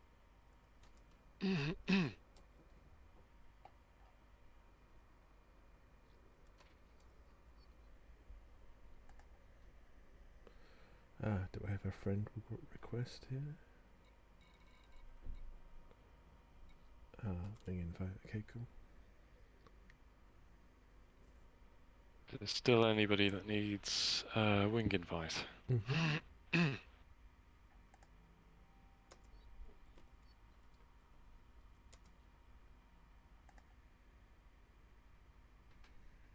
Okay.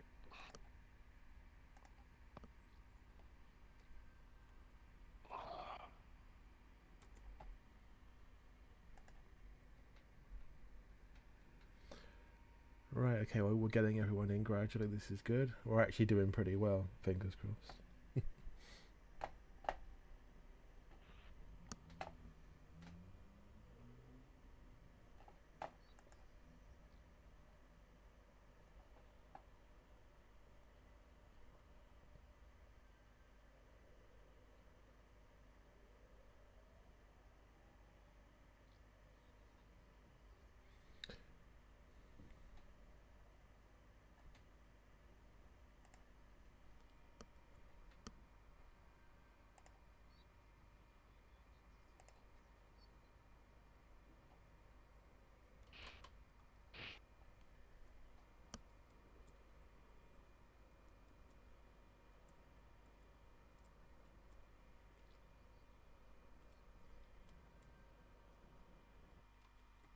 Yannick, you just disappeared.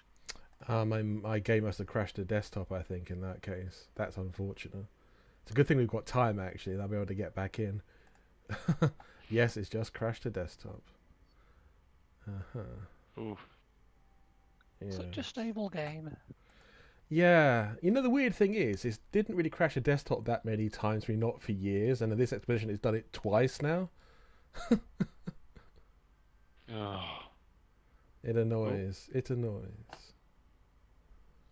I'm going to keep this going, but I have to go to starting soon instead, because otherwise it's going to be just a complete pain. I'll keep in voice chat though, but it's just going to be annoying otherwise. Right. Alright, I'm going to have to start from death. So it shouldn't take too long though, fingers crossed. Bear with me. But I say, at least my Discord is still, fingers crossed, going. Oh dear. Deary me. What's the mass jump target? I can't find it in chat. I'm just about to put it in the chat. I'm distracted by my client crashing to desktop. Fair enough. Yeah. Okay, that should be accurate.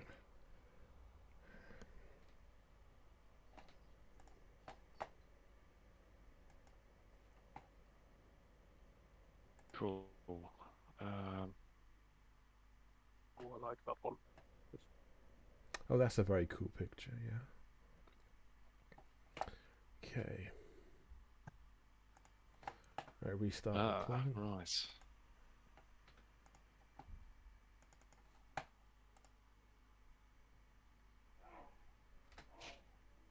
Apologies for So this. what time are we hoping to jump? Well, in theory, on the hour, that was my plan. It still is my plan, assuming I can get back into the instance quickly enough. Fingers crossed. Indeed, indeed.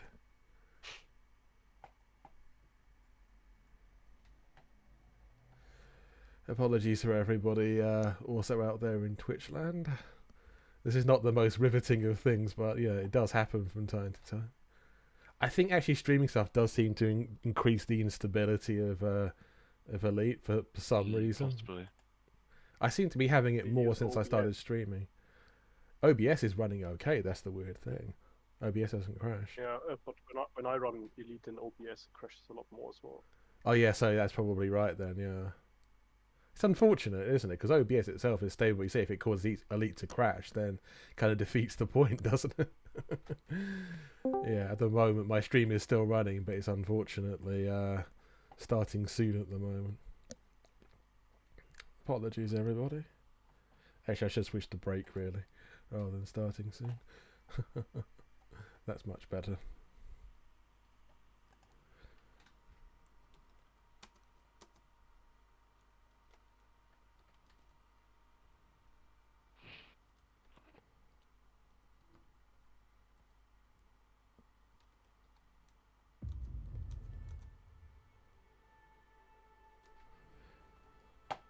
That's always the thing about Elite, isn't it? It's always like crash. It's like, oh, what kind of crash? Have you crashed in the game? No, the actual game itself has crashed. You know? It's annoying.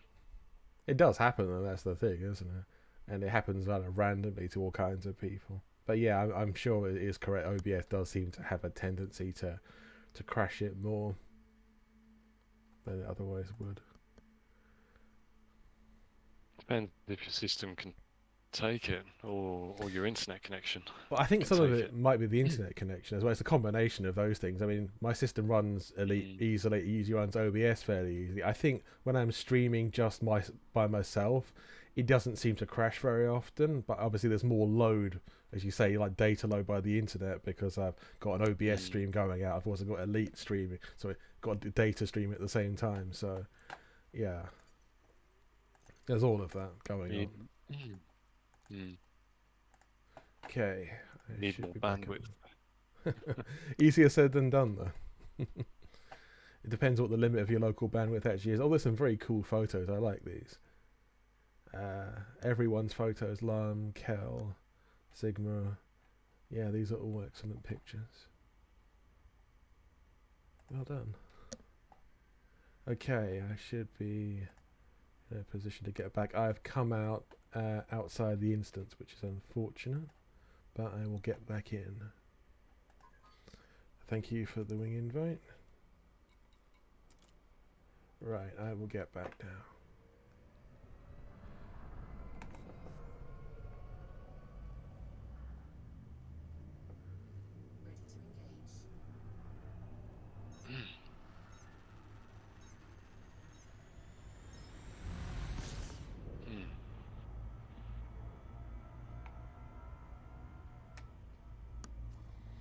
Okay. Let me see.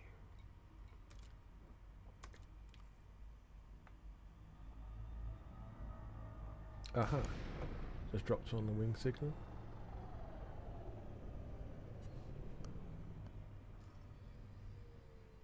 Ah, just a wing signal. Oh. You dropped into an empty instance. Yeah, exactly that. Oh, it's annoying when that happens, yeah. It's not going to do this I hope not. to you, is it? I really hope not, yeah. Oh dear. Okay.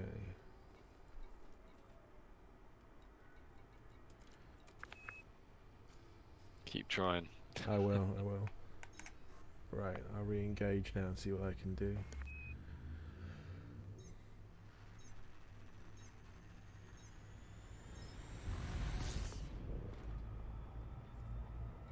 Glen Park.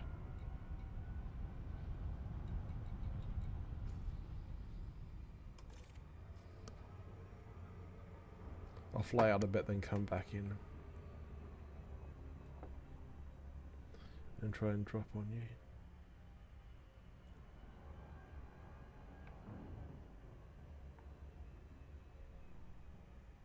Hopefully not literally.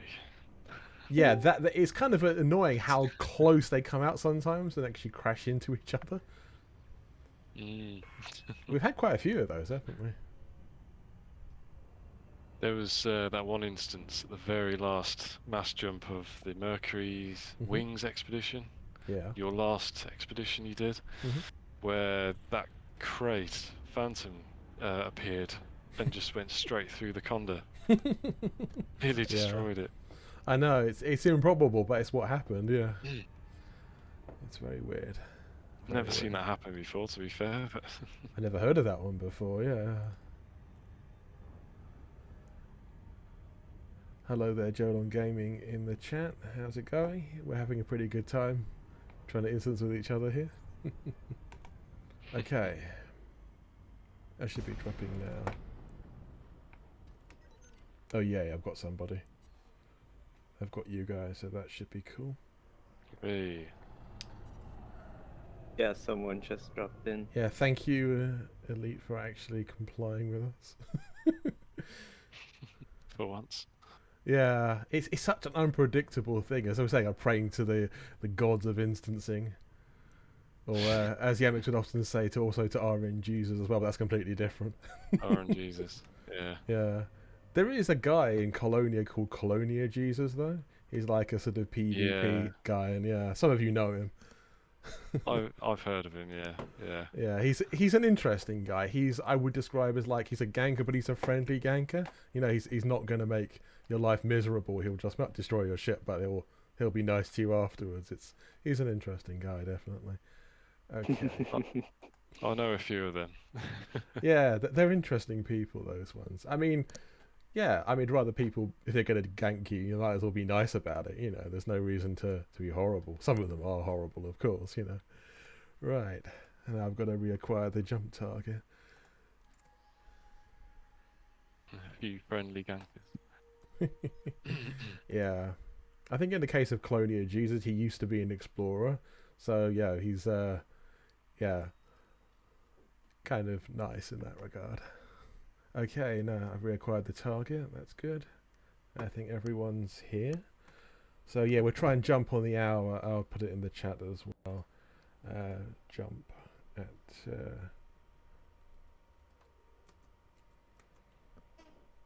2000 hours. Ooh, that's another one. Oh yeah, that's a nice one, Sigma. That is interesting, isn't it? The way it just like, it's hard to describe it. It sort of bounces, but it doesn't, you know. Yeah, I just happened to catch it perfectly whilst I was filming, and yeah, the crate just gets spawned as though it was like nudging the Conda, and I think the game took that as a collision or something. Yeah. Oh, nice. Yeah. I think the game thought it was a collision, so added impact damage to the Conda. Fortunately, he survived.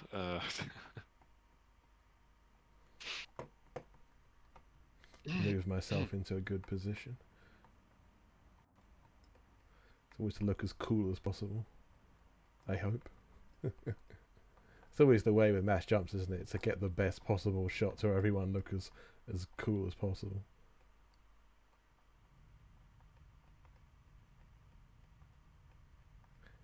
It always comes across well on the stream as well. Anyone out there in Twitch land, though, seriously, if you've not taken part in these events or expeditions, even if you're just doing it for the glory of the mass jump, it's well worth it.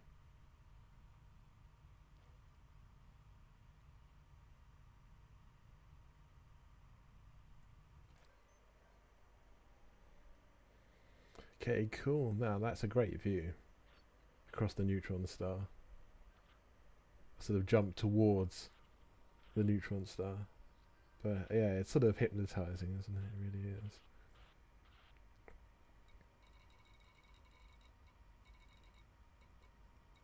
Another friend request. Cool.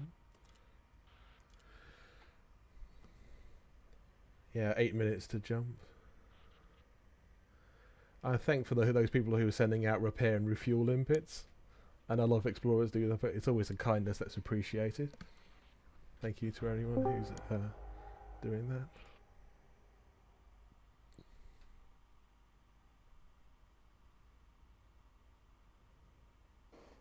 It's interesting there, Joe and Gaming. You haven't seen that many ships in place. This is quite, not actually. This is relatively few ships for an expedition instance. We sometimes have a lot more than this. Like the first mass jump of this at Waypoint 1, we had I think about 32 in my instance. I think there might be another one that was actually pretty big as well. That's pretty much the limit of what we can do now in Elite. Say with the Frontier imposed hard limit. In space anyway, say on the ground it's a bit different. It's probably like in the mid-20s. But it's all good though. And at least we know. So then you can sort of, plan around that. But it's a good number of ships here. But obviously the bigger the greater number of ships you have, the more potential it has to look amazing when you do actually jump. I think one of the other flotillas was trying to plan sort of everyone entering which base at the same time, and in previous expeditions we have actually done that. I think you may remember from Mercury's Wings before that we actually did something similar. You're cruising along and you all should enter like which base more or less the same time. Nice. Problem is with that though is that they were trying to get everyone to enter it at the same instant. You can't really do that. Everyone's going to enter it at a slightly earlier or later moment. You can do it within like maybe about a second or so, but you can't get them all to do it like bang on at the same time, just because everyone's drive kind of goes up into which base at a slightly different rate, because everyone's obviously got, most people have engineered drives, don't they? And that actually changes how quickly it will boot up and get you going. But yeah, I mean, it's cool to try different things though, definitely. Guessing with the double engineered drive that might get easier, because everyone has the same drive on a Class 5 now? Not everyone does, that's the thing. A lot of people have those double engineered drives that they got recently, but not everybody. I mean, it's still a minority of commanders, I think, actually, who have them. So yeah, if everyone had literally the same drive, it would be easier to do that. But yeah, at the moment, for example, just looking at the ships around, we've got a bunch of different drives, Class 5s, 6s, 4s, etc., and all engineered in slightly different ways. But yeah, I suppose if you made it your mission to do it all at the same time and you had the same drive, yeah, you could do that. But everyone's kind of different at the moment in this expedition, I think, so not so easy. But an interesting goal, though. Those new OG Class 5 FSDs, the ones that you can get from the tech broker. Yeah. How do you actually get them? Because I've gained a few from those CGs, but I've never actually worked out how you get them from the tech broker. You need to go to the tech broker. I think they're available generally. Now, as you say, one was a result of the CG. We've got 4 minutes to jump. Yeah. One was, I got mine off the back of the CG, I think it was. So at the moment, I think you go to the tech broker and then you have to find obviously the various materials for it, because it's quite expensive in terms of materials as far as I remember. Oh, so you have to have the materials in Yeah. order for it to show up in the Yeah, tech broker list. I don't know. No, to show the tech broker list, it will show up anyway. I think I can't remember if there's a prerequisite you have to do. I think you might Just just shows have up to at any Google. tech broker. Okay, Any it's human interesting. tech broker. Okay, fair enough. That's weird because it doesn't seem to ever show up for me. It's just, Interesting. yeah, it's just the AX and Oh. the other modules. Could it be maybe only certain tech weird. brokers have them? I'm not actually sure about that, to be honest. The best thing to do is probably look up on Inara, Yeah. see if you can find it. But yeah, because I There's say two types of tech broker. There's human and guardian. yeah, should show up for the human one. I would have thought. Yeah, it's human. Yeah, when I acquired mine, I did have to go to a tech broker still to redeem it. So yeah, it was. Yeah, I think it's quite expensive in terms of materials, but it's well worth it. Actually, that FSD is in this ship at the moment. I did have it on my Crate Phantom, which is like a 70 light year jump, but I gave this one a few more light years as a result. Oh, That sounds quite close. don't go. Don't go. Not yet. It's like a suicide run into the star. I know he's turning It's around. a false start. I was going to say, it's quite an impressive trail that leaves. You know, polluting space. Yeah, it's amazing. Yeah. Okay, 3 minutes to jump. Might reverse spooling up for the smaller ships. Yeah. Bunch of really fast ones Yeah, you can start spinning off if you want to. Oh, somebody else is trying to do the same thing. Where are we jumping to? It's in the chat. It should be NGC 4609 sector KS-S D4-41. I see it. Yeah, cool.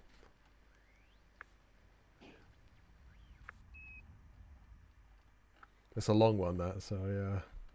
It's not the most romantically named of places, but yeah, it'll do. They all got old names in this sector, yeah.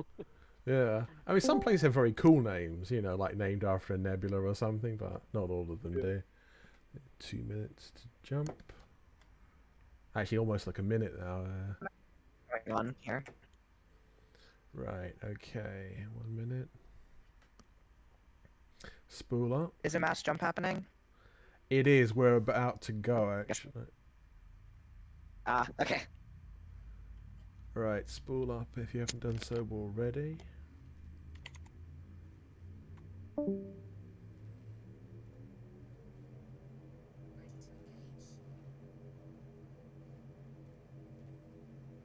"30 seconds.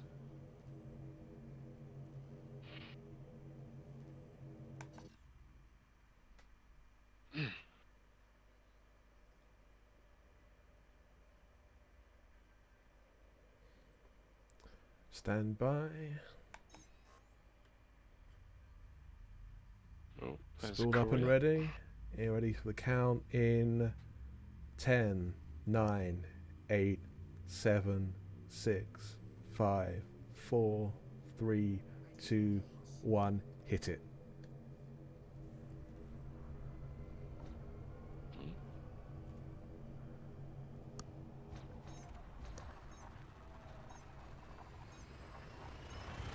And we're away. Yay. Never gets old. It's great, isn't it? Has everyone else got Everything away starts okay? whistling around you, so- Yay. And we're 120 light years away, just like that. Some good old scooping going on.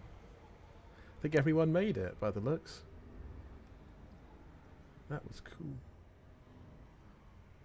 Some very bright lights in front of me. People arcing around in front of the star. Yeah, the ship runs a bit hot, so I better get away from the star. It's all those drag drives that I've got. It runs the ship a little bit too hot for its own good. It's cool for meets, though. Just to be slightly careful sometimes with these bigger stars. Ah, that's awesome. Yeah, I'm going to keep travelling Nice. approximately towards the next waypoint. But Yeah, and I'm going to keep in voice chat for a Nice. good while yet. So if everyone, that was awesome. Thank you everyone who showed today. It was fun. I love the fighter race. The SRV race was great fun as well. And that mass Yeah, jump, it was that good. was a beautiful thing. Neutron star, everyone sort of flying towards it. That was cool. But it's moments like that. This is why we do this. It's wonderful to have you all here, and thank you. Awesome, thank All you. right. Thanks for the evening. Yep. It's all good, it's all good. Now, just to work out which direction to fly in. It's always interesting is say you go up to the map and after a mass jump seeing that sort of all the little green squares moving in different directions. Because obviously a lot of the other flotillas, I think most flotillas are going to do standard jumps. One of them was also talking about a neutron jump possibly, but I don't know if they're going to do that or not. Let's see, the Statue of Liberty sector is at 2,000 light years away. Or the waypoint, I should say, 2,000 light years away.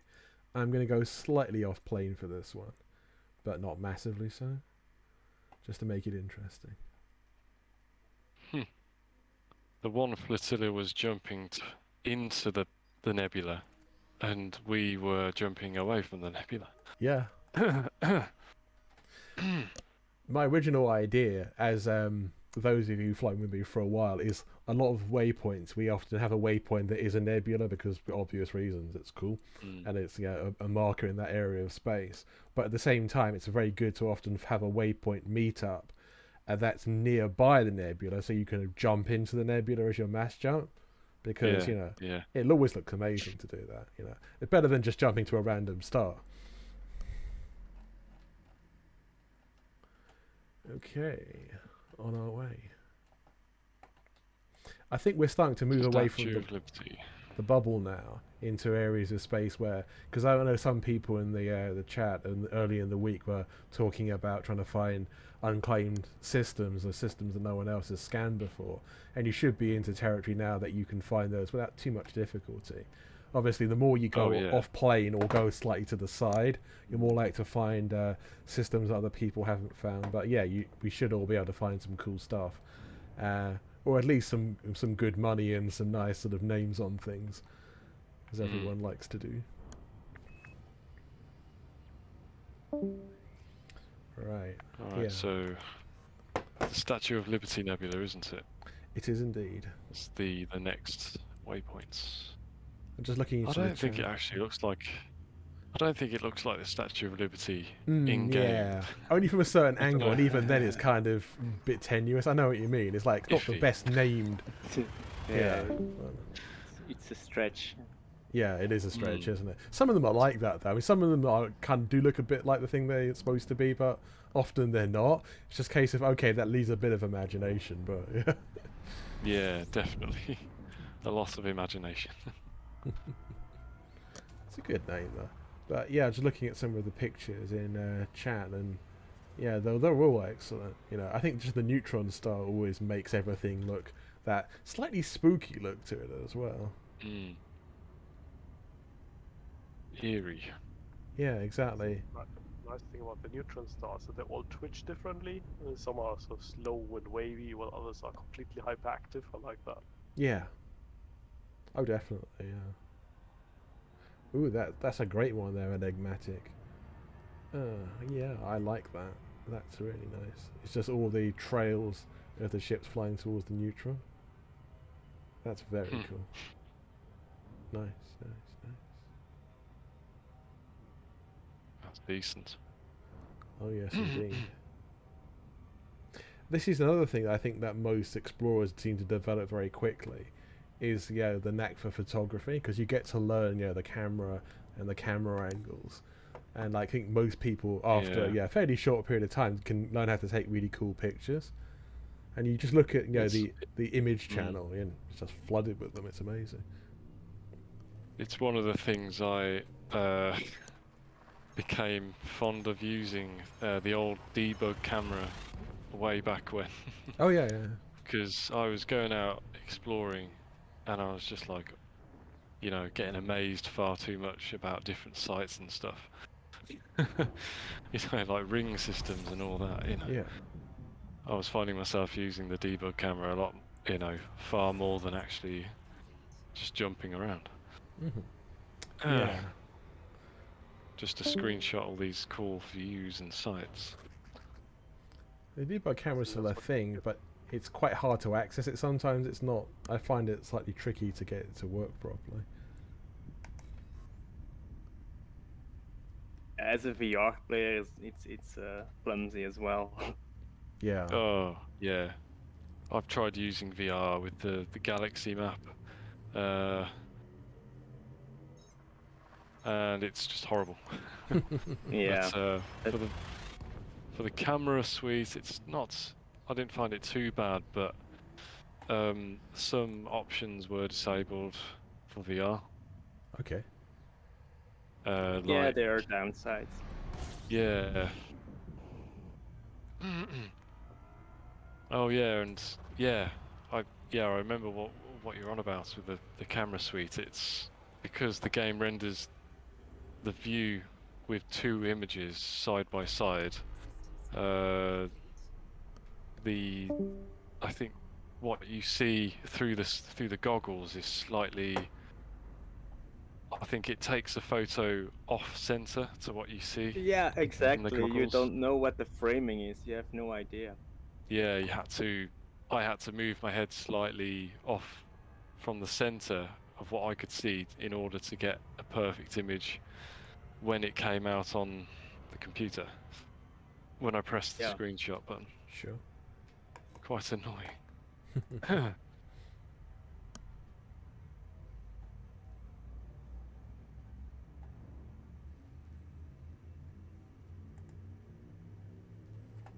But other than that, VR is one of the best experiences that you can have with this game. It's brilliant.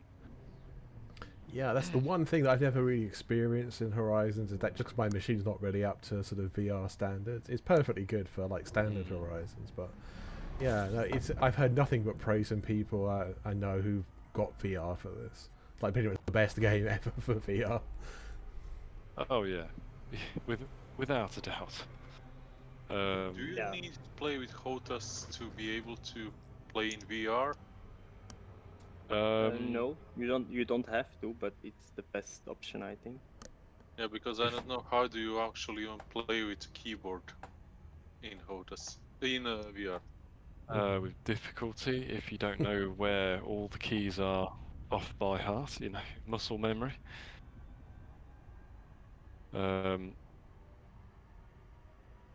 Yeah, or landing gear on L or. But you have also hyperspace. the voice attack, so commands by voice. Oh, Is also very much used by VR players. I see. Yeah, I see some people use voice attack. It looks pretty cool actually. Never actually used it, but yeah, I've heard good things about it. I can see why VR players would use it. Well, if you had the option of buying a proper HOTAS or a VR, which one would you go for? Because I got neither. I need to pick one, basically. Okay. Oh. With the thing incoming, with the Odyssey incoming, that has not full VR support. So in that case, I would say go for the HOTAS. Yeah, it's disappointing the way the VR isn't supported when you're out on foot. On foot, yeah, exactly. Strange. Yeah. It sort of Big- changes the biggest game into bummer. like a big screen mode or something. Yeah. So you don't get that 3D effect, but you can still view what you're seeing. It's kind It of just brings the image down to a 2D sort of view. it's a little Like bit a baffling canvas. why they put it Canvas, out like without VR support. Mm. Like that. Yeah. I don't think I don't quite know, but they Oh, might not yeah, have been but- able to get it to work. properly Yeah. or something. Yeah, and to be honest, the cockpit game is the best thing you could do for VR. But as soon as you're going on foot, yeah, the immersiveness is gonna do. Cause I think it's probably could be down to the whole first-person combat thing. I've never played VR with an FPS game in VR, but I imagine it would be quite difficult. Most Maybe. of them are quite bad unless it's a game designed for it. yeah, Could be why. Because movement on foot in VR is just awful. It's either teleporting or a little stick. One that is good for first-person VR shooter is Serious Sam Last Hope, mainly because it's designed so you stand in one place while playing it.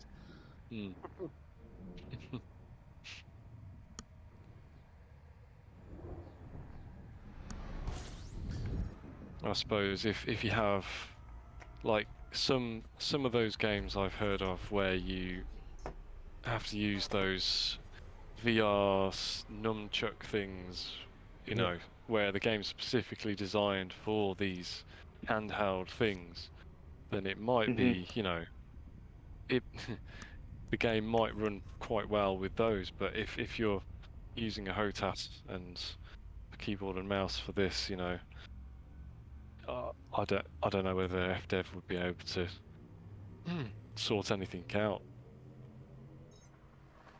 I don't know whether they've been able to.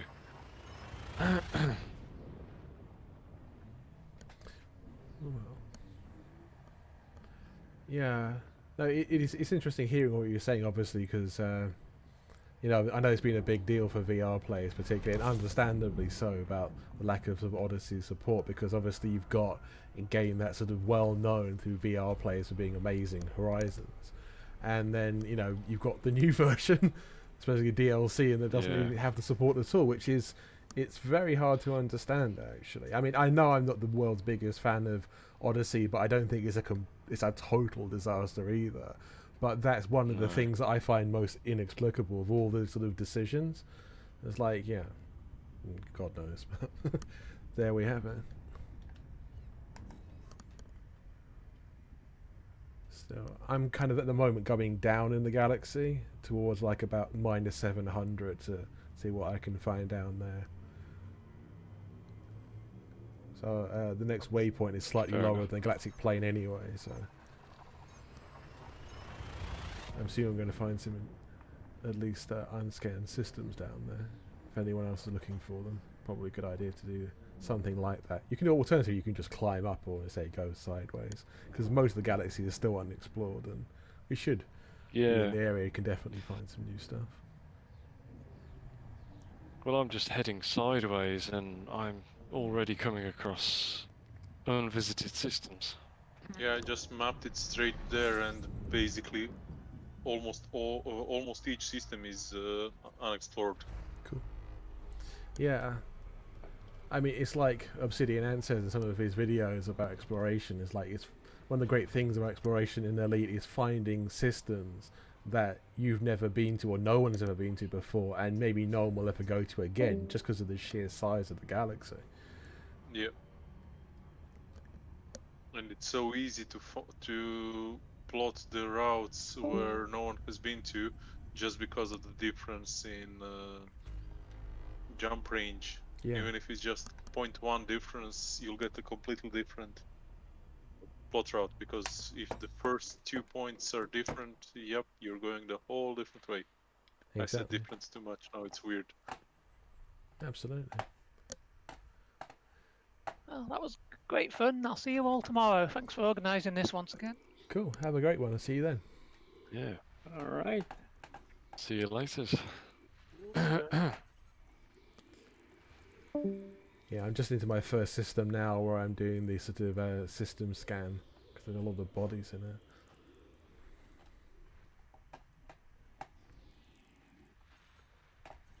Do you guys use any tool to tell you if the system is visited or not? Not when like I'm flying along. I can do, but I don't usually do that. I mean, I only tend to look at those things if I'm looking at whole areas of space to try and find a route through that no one's been through before. But most of the time I don't usually bother. I just like fly to a system and scan it and see what's there or isn't there. Quickest way is I think looking in your navigation, and if you see unexplored planets or stars, that's the first signal. Well, unexplored is as long as you haven't actually explored it. If someone else has explored it, it will still say unexplored. Yeah. That's why I'm using AdScout and I'm posting it from my computer to access it from a tablet. And then I can actually see all of the unexplored systems and even the money makers that you need to scan in detailed view. Mm-hmm. Yeah. Mm-hmm. I use also the voice pack of ED Discovery, but that's of course linked with ED SM and not with the game database itself. Sure. Yeah. Well, I use Discovery as well to push the data to EDSM and others. But I'll simply leave it running in the background. Whenever I'm starting Elite, I always turn on the game ED Discovery and ED Scouts for my own purposes, and the Discovery just leave it running in the background. Yeah. Because I am a VR player, I use the voice pack, so the voice set if it's a first discovery, yes or no. Yeah, but makes sense. It's not a guarantee, of course. Yeah, because it depends if EDSM has the data. Some of the systems you'll visit, it'll say that you're the first discoverer, but you're not actually not. Because simply EDSM didn't know it. Yeah. Or vice versa, of course. It can also be the other way around. Exactly. It can? How? Yeah. So you visit the system, it tells you that you're not the first. Yeah, if you die, if people did not delivered it yet, are still on their way. Yep. I'm still new to the game. 300 hours in, and I'm still new. Thanks for explaining. It's cool. I mean, it's right. The game, saying that you've got this Discovery and EDSM aren't always. Sometimes they're the same, but sometimes they're not, as has just been said. So it is interesting because sometimes you say somebody has actually not sold their data, and then claimed it in game, but they've been the first person as far as EDSM is concerned to find a system. So Yeah, and first discovery on EDSM is also kind of a trophy to me. It is, yeah.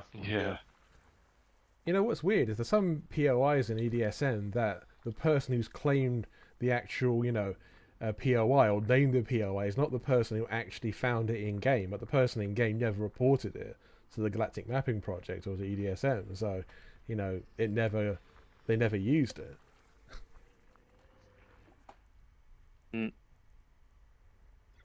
It's interesting. Too bad you can't name the systems or the planets that you discover first or something like that. It would be nice, yeah. I'd love that. Yeah, you would have a lot of boat image, boat face, and things like that. That's part of the problem, isn't it? Yeah. And a lot of Raxlas as well. Yeah. Raxla 421, yeah. Yeah. Oh yeah. Exactly. Raxla was here. Yeah. I think you'd obviously have to have like an obscenity filter as well, so that, like you can't name ships with rude words. The same thing would happen with planets as well, so people couldn't say those things. But yeah, you would get a lot of the same names, wouldn't you? It is true. Wasn't that also a practice with horse racing? I've been told that they put innocent names if you see them, but as you speak them out, they are quite obscene. That wouldn't surprise me. Yeah, that's true. That is amazing. That is amazing if they really do that. And there were people who bought horses just to enter them into the race to see the commentator say it out loud. Yeah. That is so amazing. Talk about throwing money. exactly.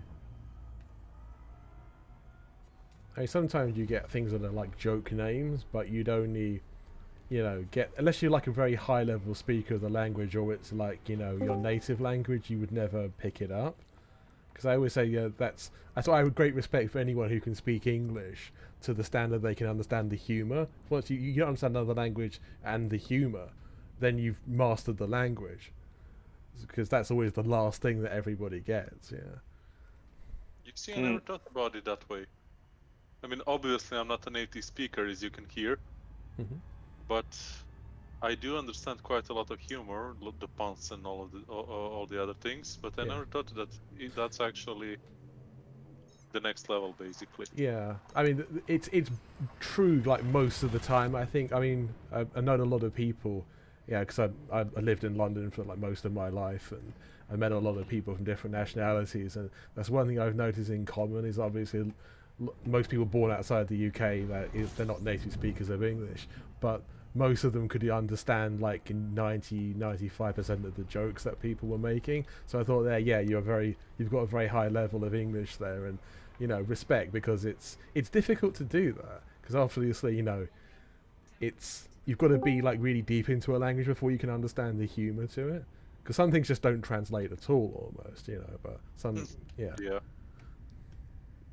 So it's quite a cultural thing as well with humor. So you don't just have to understand the language, but the environment it's mentioned in as well. That's true. In English, I think. Yeah. No, that is also true about even for the same language, you're right, different countries or even different regions, there can be, as you say, a different culture, and if you don't understand that culture so well, it's kind of hard to understand the humor. That's especially true when you're talking about accents. For example, in the UK, I know that definitely. there are a bunch of different accents, and I heard a joke and I simply didn't understand it because I don't know how people from Liverpool or London or parts of London act, simply because I never lived there. So that's also a part of it.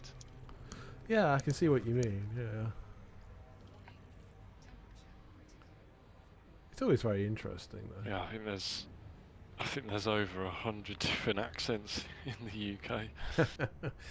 It's the way it changes so quickly as well, because the UK is quite a small place, geographically. But yeah, you travel 30 miles and the accent will change in lots of directions. So yeah, there's like you go to parts of America or Canada or Australia and you can cross like half the country in like 1,000 miles or something, and the accent doesn't change that much, Do you have villages in UK that have their own language, basically? Because we have several of those in Croatian. Yeah, not quite their own language, but their own accent, definitely. And there is definitely sort of regional dialects in the UK. Yeah. Like some different subversions of the language. Well, I'm asking specifically about the small settlements because they don't have their own language. True, they're still speaking Croatian, but literally nobody that's not born there can't understand them. Yeah, in Belgium, and I'm not exactly exaggerating at all. Really? Wow, that's quite interesting. Yeah, it's quite extreme. Yeah, it's really extreme. When we hear them speak, we simply believe they're speaking in a different language, like either Slovenian or even Romanian or something completely foreign. Okay. But no, they're speaking the same language, basically Croatian. Okay. Just from their own settlement. So they just have only a couple of thousand people know that language. That's it. So do these people? Well, I know there's. Here you go. Oh, I know there's certain folk over here. Some farmers where you just literally can't understand the word they're saying. They're speaking in English, but you just can't understand them. Yeah. I was just wondering. Their accent is so thick. Yeah, there's difference, obviously, accent, and there's the other about the vocabulary, the different words. I was thinking, for these people that you couldn't understand them, do they have like a whole different set of words to standard Croatian? Yep. Different words, different ways of speaking. Like they're not putting the subject, predicate, object in the same order. They have different. Those small words that you use at the end of sentences. In English, that would be "ait," right? Something like that. Yeah. And they have that in so many different ways that it literally boils down to being a different language. Wow, that's very interesting. Yeah. You can't understand them even if they try to speak slowly. That must be very frustrating at times, I'm sure. Yeah. Yeah. All also speak, let's call it standard Croatian. Yeah. So we do have a common language, but listening to them like when they're on a call with their parents or something, yep, you're not from around here. Yeah, that is unusual. I mean, I think in the UK there are some accents that are very strong and it's been said like are very hard to understand for outsiders. Sometimes there's a local dialect that has a lot of different words, but it's still, you can just about understand it if you're from the UK, but you sort of listen very hard and very closely. You can do that, but it's interesting because I've lived with people from all kinds of different countries in sort of house shares in London, and there's sometimes people would come to me and say like, there's this YouTube video of this person talking in like English or Scottish like regional dialects, and they ask me like, what are they saying? Because this is obviously English they're speaking, but I can't understand because the accent is very, very different, and certain accents are quite hard for even a lot of like native English speakers to understand if you're not from that region. So yeah, it can be sort of tricky at times. I was thinking actually the hardest one to understand might actually be Geordie, to be honest. I'm not saying that everyone, especially with a very, very sort of strong Geordie accent, that's actually just because of the way the sort of, the sort of tone of it as well. And it's just like, there are certain regional sort of variations, certain words that they use, but it's not just that, it's the accent itself, is that you've got to listen pretty closely if you're not from the northeast of England. You see, Newcastle. Yeah, exactly. Newcastle area. Yeah. Newcastle, Sunderland kind of area, yeah. There's certain, like, I think it's Southern Irish accents, really strong. Like, cannot understand a word they're saying. I can't anyway. I know what you mean. It depends on, like, as with everything, it depends if you know people like that, then you kind of, you get used to it and it becomes easier to understand it. But yeah, I've got a lot of Irish relatives, so I'm kind of used to their accents. But yeah, I know what you mean. It's always, if something's not familiar to you, it's always more tricky. But yeah, I mean, what doesn't make it any easier is there is actually Irish Gaelic, which is a completely different language, and there's also Ulster Scots, which is a completely different language again.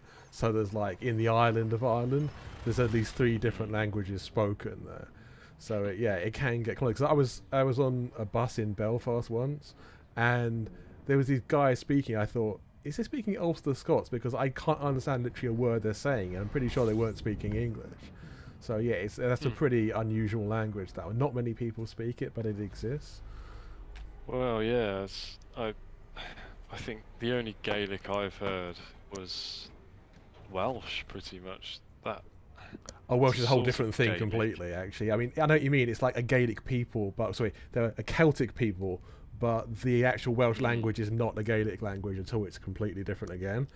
So this way, Welsh and Scottish Gaelic and Irish Gaelic are related to each other, but Welsh is different completely. Welsh doesn't have any connection to English or to Irish or Scottish Gaelic. It is just stands by itself. It's like the oldest continuous language in Europe in terms of, like, you heard Welsh speaking now, and like 1,000 years ago, it would be quite similar.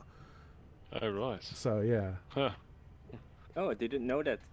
Yeah, it's very interesting. And if you go to north of Wales, there's like all the signs are in 2 languages, in Welsh and in English. And a lot of the people will speak Welsh as their first language there. It's a very interesting language. It's very unusual sounding because the fact it's so different from English. I mean, most of their words are very different from English, and only modern English words like ambulance or, something that like, or some kind of computer words would be the same as English, but anything that you could have been like 200 years ago would have been a normal everyday word is just completely different, But yeah, it's interesting because you look throughout Europe, there's always the way, isn't it? There's usually like a language spoken by most people, and then there's like secondary or tertiary languages spoken by sort of various minorities. and that's understandable. But that's just the way that I think most places in the world are, isn't it? It's always interesting to find out these things. Here's another interesting one. So you've all probably heard of the word Slavic, like Slavic languages, Slavic people, basically. And do you know what the root of that word is, basically, what it comes from? Is it something to do with I've heard slaves? Is it? more recently. Nope. It's actually come from the word slovo, which means a letter, a written, the thing you make words out of. So A, B, C, those letters, right? Okay. So what the word actually meant is that we could understand each other even if we're speaking different languages. Okay. But then we called Germans, in Croatian it would be Njemci, which means deaf people, because we couldn't understand them. Okay, that's interesting. Slavic folk, because we could understand each other even if we spoke slightly different languages. But on the other side, we couldn't understand any of the Germanic tribes, so they were deaf or mute people for us. Interesting. Slaves is the common, how do you say it, misconception. Yeah, sure. But Slavic folks weren't actually slaves so much. Yeah, I did wonder. When you look at it. No, the only reason I said that is because I used to know a Czech guy he told me that was part of it. So yeah, he may not have been right. That's cool. Having said that, this but for example, Czech.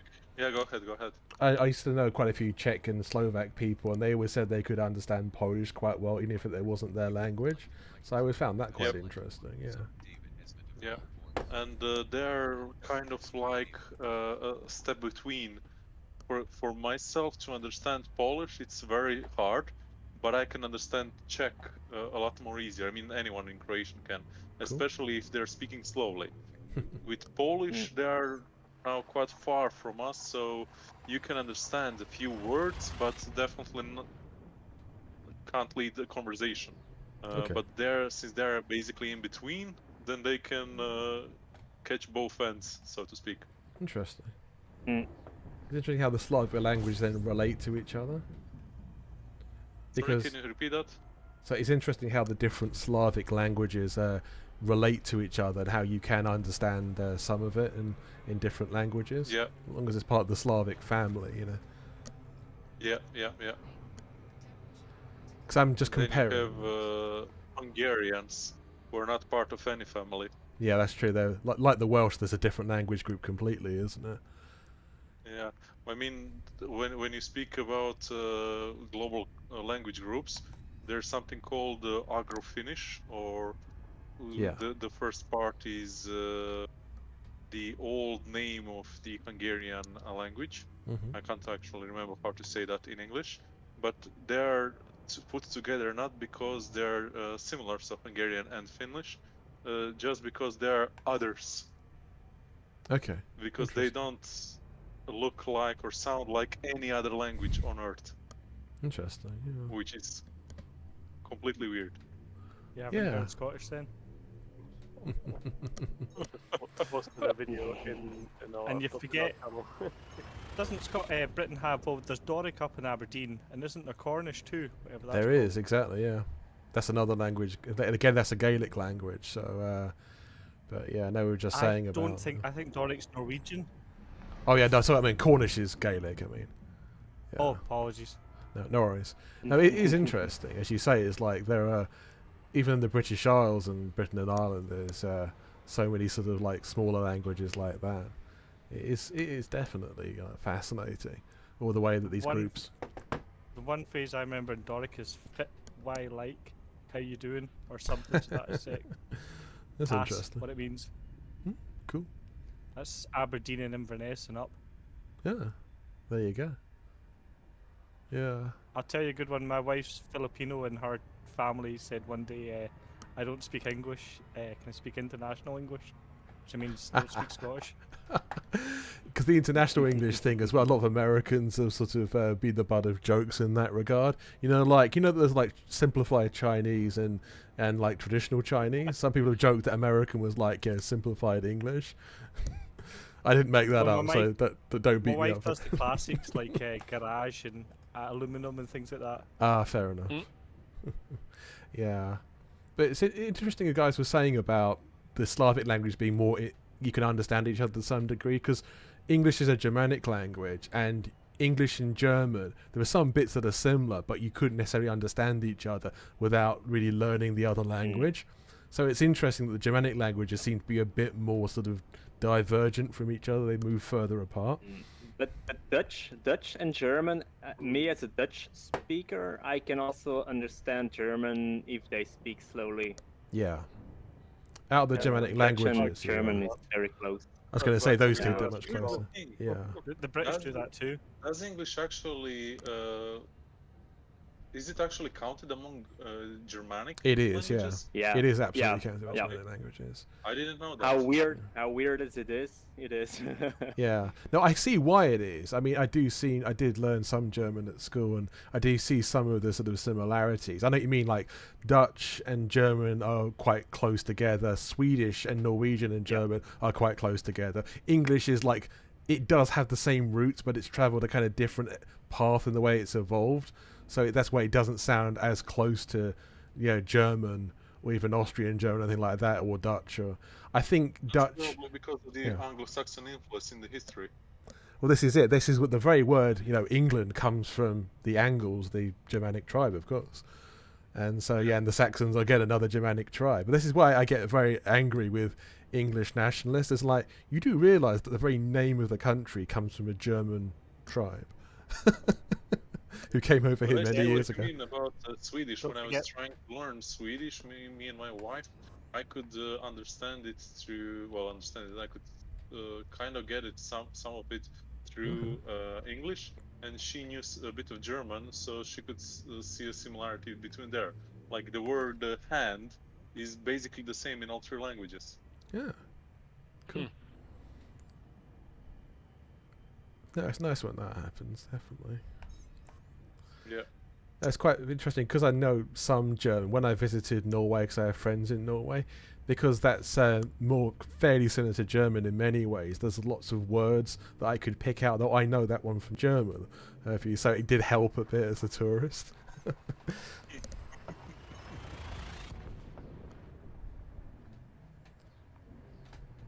But yeah, it's all cool. And as Europeans, ultimately, all the languages go back to, I think, as the Indo sort of European roots of it. Back in the in India, and from the what's it called again? The Indus Valley civilization that they reckon, like most, Southern Asian and European languages come from, like the ancient roots of it. Like we're talking about like 10,000 BC or something like that. Distant history. Yeah, I came across one recently. The wife was asking me about abattoir, and she says where it come from, because they call it what's the American word for abattoir? Slaughterhouse, probably. Slaughterhouse, and I was saying it must be French. I don't know where abattoir comes from. It sounds French, doesn't it? But this is the thing with, we were saying about English seeming not as Germanic as the other Germanic languages, probably because of the French influence in it. Yeah, exactly. I mean, English is a Germanic language, but it has a huge amount of French influence because the English nobility and the Scottish nobility at one point as well had a lot of French intermarriage, or even were completely French at one point in the English case, So that's where a lot of the words come from.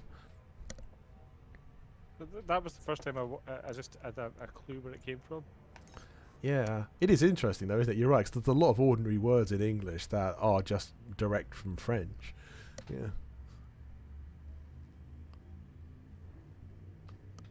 Which French in itself is quite derived from Latin, so it's like a lot of Mediterranean languages are from Latin, Romance languages.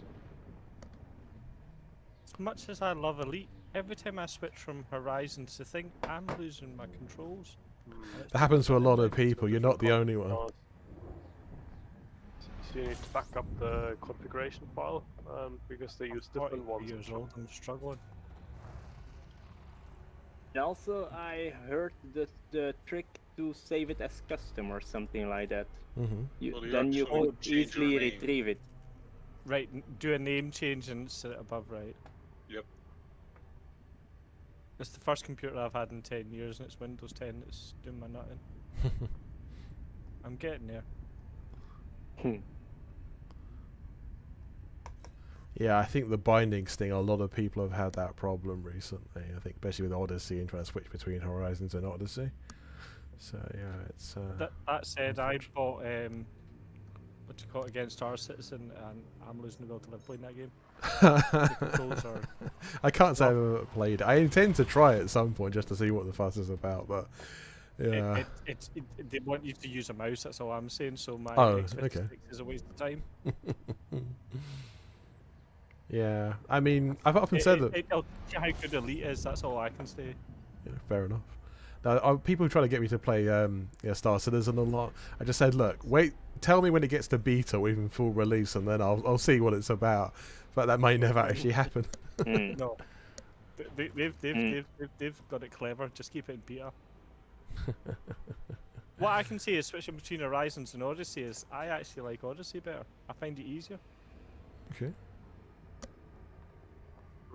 The planets are guff, but it's a lot easier to fly.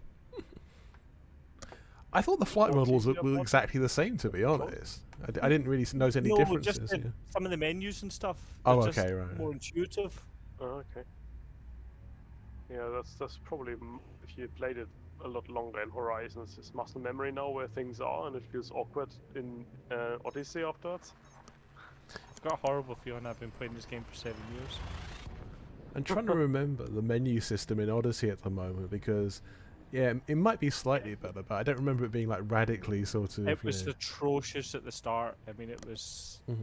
It was a bit like when the FSD came out, trying to figure out how to work it. Yeah. Yeah, I mean, the thing is, with Odyssey and Alpha, it's like I had quite a lot of hope about that point, about the way it was going to turn out, because obviously Frontier was saying, oh, it's going to be a lot better the full release, don't worry, this is just like a basic version of it. Thinking, okay, fair enough, it sounds plausible. And then the actual release is pretty much the same thing, it's like just on a galactic scale. Oh well. I mean, they fixed everything in UI elements of Odyssey, where I read that Explorer shouldn't go to Odyssey because there were details and information missing and things like that. Yeah. The one I come across is it says biological on the planet, but I can't. You can't drag them up. They just don't seem to appear. Okay. And I did manage to do one of the synthesis things. But you have to jump to 3 locations. So for going to a planet is a, I don't know how many people have been to Beagle Point, but I think I'm up to 4. You don't want to be pissing about in a planet 3 times. Interesting. Yeah, I've stuck mostly to deep space in Odyssey. I've not been around the bubble all that much. I just got out as quickly as I could. Better off that way, I think. I tried to do the suits and lost the will to live. On foot, I don't have that much of a problem usually. It seems to work okay for me when I'm just walking around on a planet. Yeah, it's not too bad like that. But as you say, I think things with Odyssey, one thing I've noticed, it seems to be more dependent on everyone's individual PC than any other game I've ever seen. Everyone seems to have almost a unique experience to them in the way that which bit of the game works well or the whole thing does or doesn't. Because I know people who got completely polar opposite experiences, people who almost nothing works for them, and somebody who's like, well, what's the fuss about? Everything works fine for me. It's like, yeah, but then most people are somewhere in the middle, like bits of it work well, bits of it don't work well. It's a very strange thing, Odyssey, but it feels different to me. It feels like a different game. It doesn't really feel like Elite. It feels like the next Elite game, but they forgot to tell us. I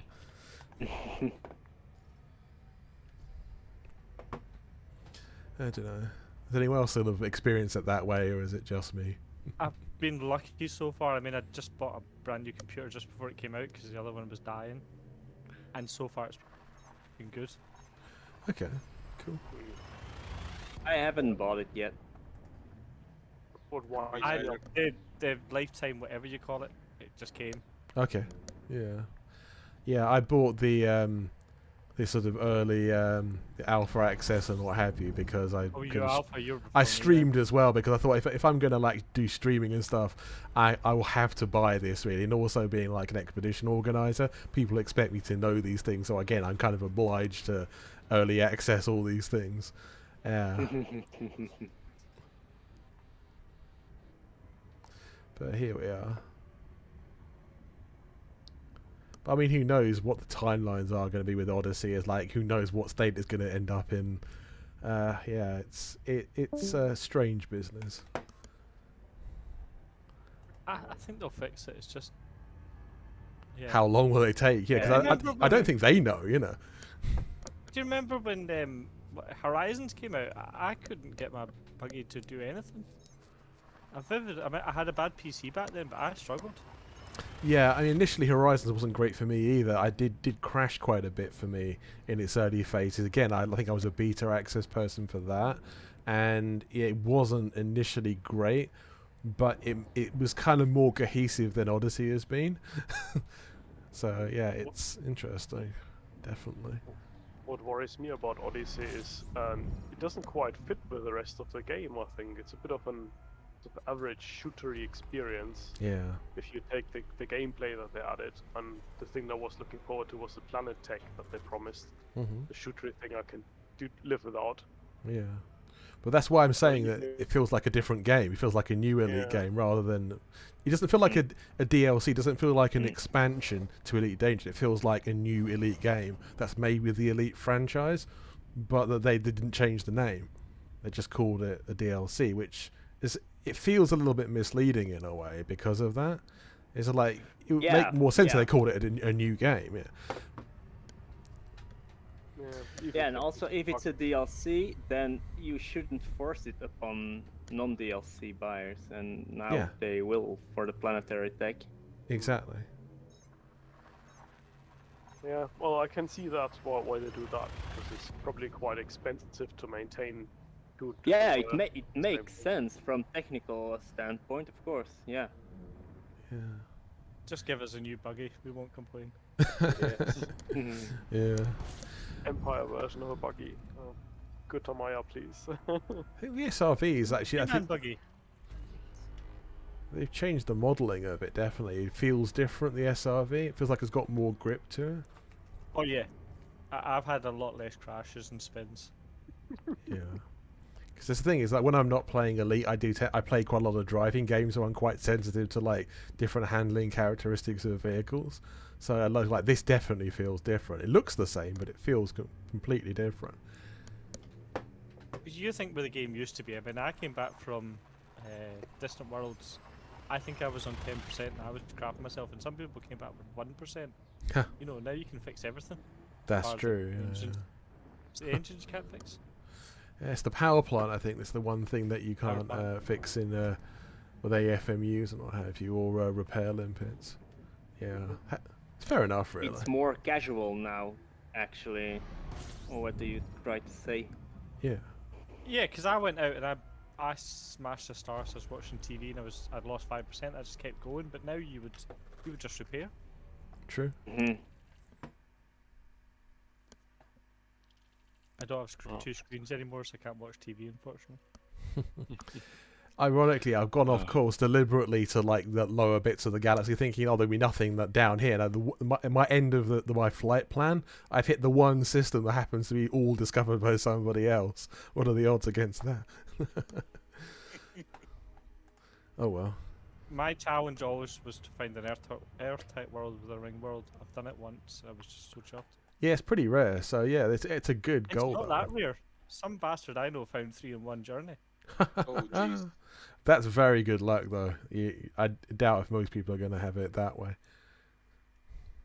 Yeah, I found only one by complete accident, but in the squadron, I mean, that's the Intergalactic Astronomical Union. There are people who are basically trying to find as much as possible. So is that still the main thing people want to find, just out of curiosity? Not sure. I think it depends on the person. It really does. Yeah. When I first started out, I just wanted to get black holes, but they're so easy to find when you think about it. Yeah.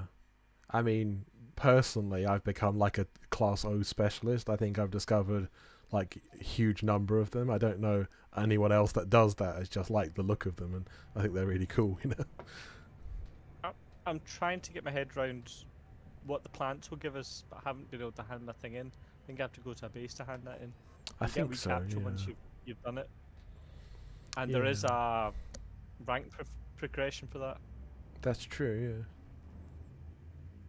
yeah. Yeah. This is the thing with Odyssey, is like there are bits of it I definitely do like, and you know, glad they're like adding it as a DLC or what should be a DLC. But yeah, there's I think more of it frustrates me than pleases me, and that's the way I'd put it. So I'd say I feel a bit disappointed overall. But yeah, there are definitely upshots to it, definitely upsides with Hopefully Odyssey. they have a bit of money left over from what they sold to, you know, add bulk it up. Well, this is it. It's a DLC that costs £40. It costs as much as the original game did. It's like, that's expensive, you know. Or $40 or €40, whatever it is in other currencies, you know. But yeah, that's not a cheap game. I think a lot of people, that was one of the edits of complaint, is like, if it had been, let's say, I don't know, $20 or $10 as a DLC or something, then it probably wouldn't have been. It'd been controversial, but less controversial, you know. Yeah, exactly. That price tag creates expectations. Well, exactly, yeah. Yeah, exactly. You've got a AAA game price, but you're getting like a beta test. There's like, you know, for a beta, you how much Battlefield is going to be? Just out of curiosity. no idea. No, to be fair. It's £85. That's steep. That's very steep. That's vertical, practically. You get special guns and everything. Oh, okay. I've already bought it. I suppose if you're into that game and you know you get good value for money and you know, you enjoy it, then fair enough, you know. But yeah, that is an expensive game.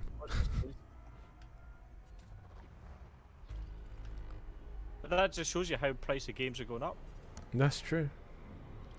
I mean, I think Elite's pretty good value for any game. I mean, most people here probably got a lot of life out of it, a good number of hours played for, you know, not the most expensive game in the world. Oh, I mean, I'm on my third joystick. Don't buy SciTech. Which ones did you have before, SciTech wise? I had the Pro. Jesus Christ? What's it called again? X52. X52, and I loved it. But it just kept breaking. And I've got an X56, which I really struggled to get hold of. I don't know if it was anything to do with the Suez Canal, but I struggled to get it without paying stupid money, and I do like it. But I know it'll break. But Amazon very nicely gave me a 3-year. You pay £30, and I got a 3-year warranty. I'll see how that plays out. I'm going to do well out of it, or they won't. It's quite a long warranty for anything these days, you know, and especially a joystick. They give you these something one, you just pay for it. I've done it with a coffee machine. I recommend it. I got a coffee machine that I paid £450 for, and I paid £20 insurance. It was John Lewis's actually. After 1 month before the 2-year warranty was up, I got it replaced. So I got a coffee machine for £20. Huh, wow. That's pretty good value.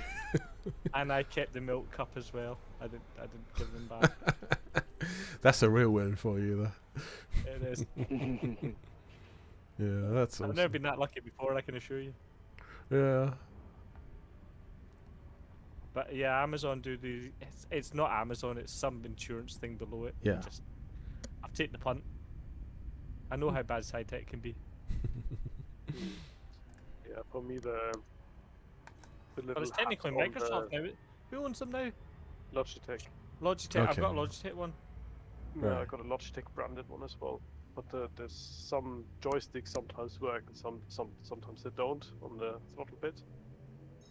I bought a crap little one for £30 before this, and the dead zone in that just made you cry. So, yeah, I'll take this any day. Yeah. I think with joysticks, it's like you can spend so much money on them. I mean, some of like the top flight sim kind of style ones are just, you know, like you can almost buy a new PC for some of those. If you hear what some of them have on live radio, it's nuts. It is, yeah. I mean, my setup's nowhere near sophisticated as that. So yeah, it's some of it's impressive. Like, if I had the money, I definitely would get things like that, but unfortunately, I don't. Not at the moment, anyway. Wait until Odyssey, how Odyssey plays out first. I mean, to be bought this fair, joystick for Odyssey. even if it honestly like turns to be a total bust and I don't play it again afterwards, worst case, let's say. I mean, I'll still play like, you know, things that will be worthwhile having it for. I play like, say, racing simulations. Yeah, I want to start getting to flight sims again because I haven't played those for a while, and I used to play them quite a lot. So that would be cool. So it wouldn't be, it'd be still money well spent, I think. Yeah, Microsoft Flight looks amazing just now. Oh yeah, hell yeah. That. Yeah, I mean, Obsidian Ant's videos on the subject do look quite Yeah, amazing. that's what I was going to say. If it wasn't for him, I wouldn't even know there was one. I knew there was one coming out, but I just didn't know the details. But yeah, some of those graphics are just astounding. You know, I know you need a pretty high-end PC to pull it off because it looks more efficient than Odyssey anyway. Yeah. There's no doubt Are you about aware that. of a game called DCS World? Oh yeah, and I do know that. That's one of the best flight sims out there, isn't it? I think. That's just got a new map as well, where they modeled every single building, tree, house, car, you name it. That's amazing. I don't know what PC you need to run that, but they did a flyover video, like really close to the ground. You just Something quite high end. You Yeah. could see the neighbor's cat on it. It's that detailed. Yeah. Now, I've talked to a few the people. Island section, I think they took, so nothing where we would recognize, but it still is amazingly detailed. I know a few elite players who play DCS, so yeah, it's something I've got on my list of things to try. Yeah. That's how I originally got into it, and that's what I bought my HOTAS for. And I thought, man, this is so hard to learn, and the buttons don't really map properly to anything because it's not really an F18 stick, so it doesn't quite work. And then they threw Elite out for £5 or something on Steam one day, and so cool. Okay, now I don't look at DCS anymore. No, that's pretty good. Elite for £5. That's pretty awesome, actually. Yeah. How many ship things have you bought? On DCS, the F18 and the what's the other one? F14. So that's like £100 or so worth of stuff because then they're pretty expensive on that.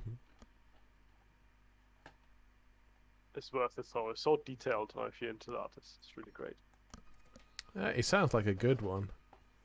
I mean, I like the fact that you can just buy all these various packs and to get new aircraft on it. I know, like, a lot of flight sims work that way, but DCS does look particularly cool.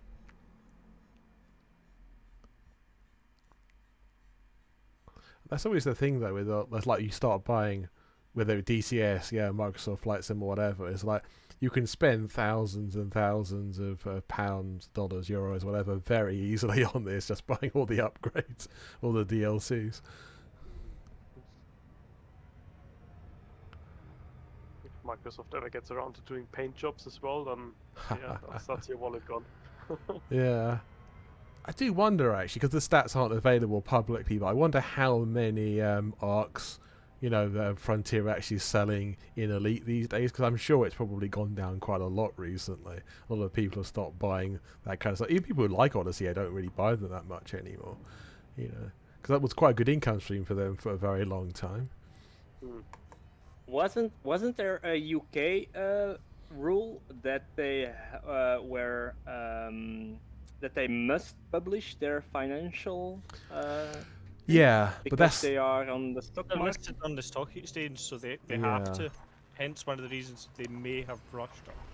Yeah. Obviously, I think about the details like that, though. I mean, I think for the stock exchange, they don't have to give all the little details of everything that they're doing in a year. They just have to give the big numbers, and there's certain statistics they have to make public. But I don't think something as small as like how many ARCs they've sold would be part of that. They don't have to. They could publish that information, but I don't think they have to. I think how many money they make from Elite in general, I think that's a number you can look up. That is definitely true. Some content creators, yeah. And Yeah. they made a lot of money still out of Elite, so it's still they still have something to lose, let's say. They do. Elite's still the biggest money spinner for them. It's true. Yeah. Well, you just see the way Bremen's, they are making an attempt. You got to give it to them. Yeah, I mean, I think at the moment, I think a lot of us say this. It's the communication part of it. Isn't like, okay, you've made noises. You're trying to do this, trying to fix this, but it's just lack of often quantity and quality of communication. So it's like this has been historically a problem for Frontier. They've gone through periods of time that they have actually communicated not very well, but adequately well, and then it's gone back to being bad again. And we're still in an era that it's bad. It's just they don't seem to hire very good people, or maybe their management structure's very bad at giving internal information, to the right people. I don't know what's going on there because I don't work for them and don't have any real sort of deep contacts there anymore because a lot of people have moved on. But yeah, it's unfortunate. So you had contact. That's interesting. Not any deep ones, unfortunately. I wrong choice of words there. I did know some people who worked there. I do know one person who's still, but not in any key position, and they won't talk about stuff. So this is another thing. Just because you know someone doesn't necessarily mean they're going to talk to you about. Especially now, it's like of all the times that they're not going to talk very much about. It's interesting when you know someone from a product that you're using. Yeah. Even if they won't tell you the secrets, I'm not talking about the secrets. That's sure. unprofessional. But yeah, that's true. It's a weird thing. Even if you get interviewed for that, that's like, for example, I use TeamViewer to help my parents with computer stuff because we were in different cities, and then I was interviewed for TeamViewer for a position there. That was weird. It's interesting, though. Yeah, but no, it's I mean, who knows what will happen next? It's they may fix it, they may not. It's we can only just wait and watch. I think they will fix it. I think they will improve it. I think they'll add little gimmicks like bars on people's fleet carriers, things like that.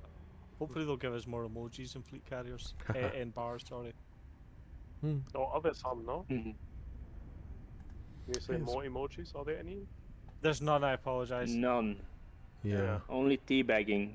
That's it. Well, we got that one right then. They could do simple things like that, honestly. I think they'll get there. Yeah.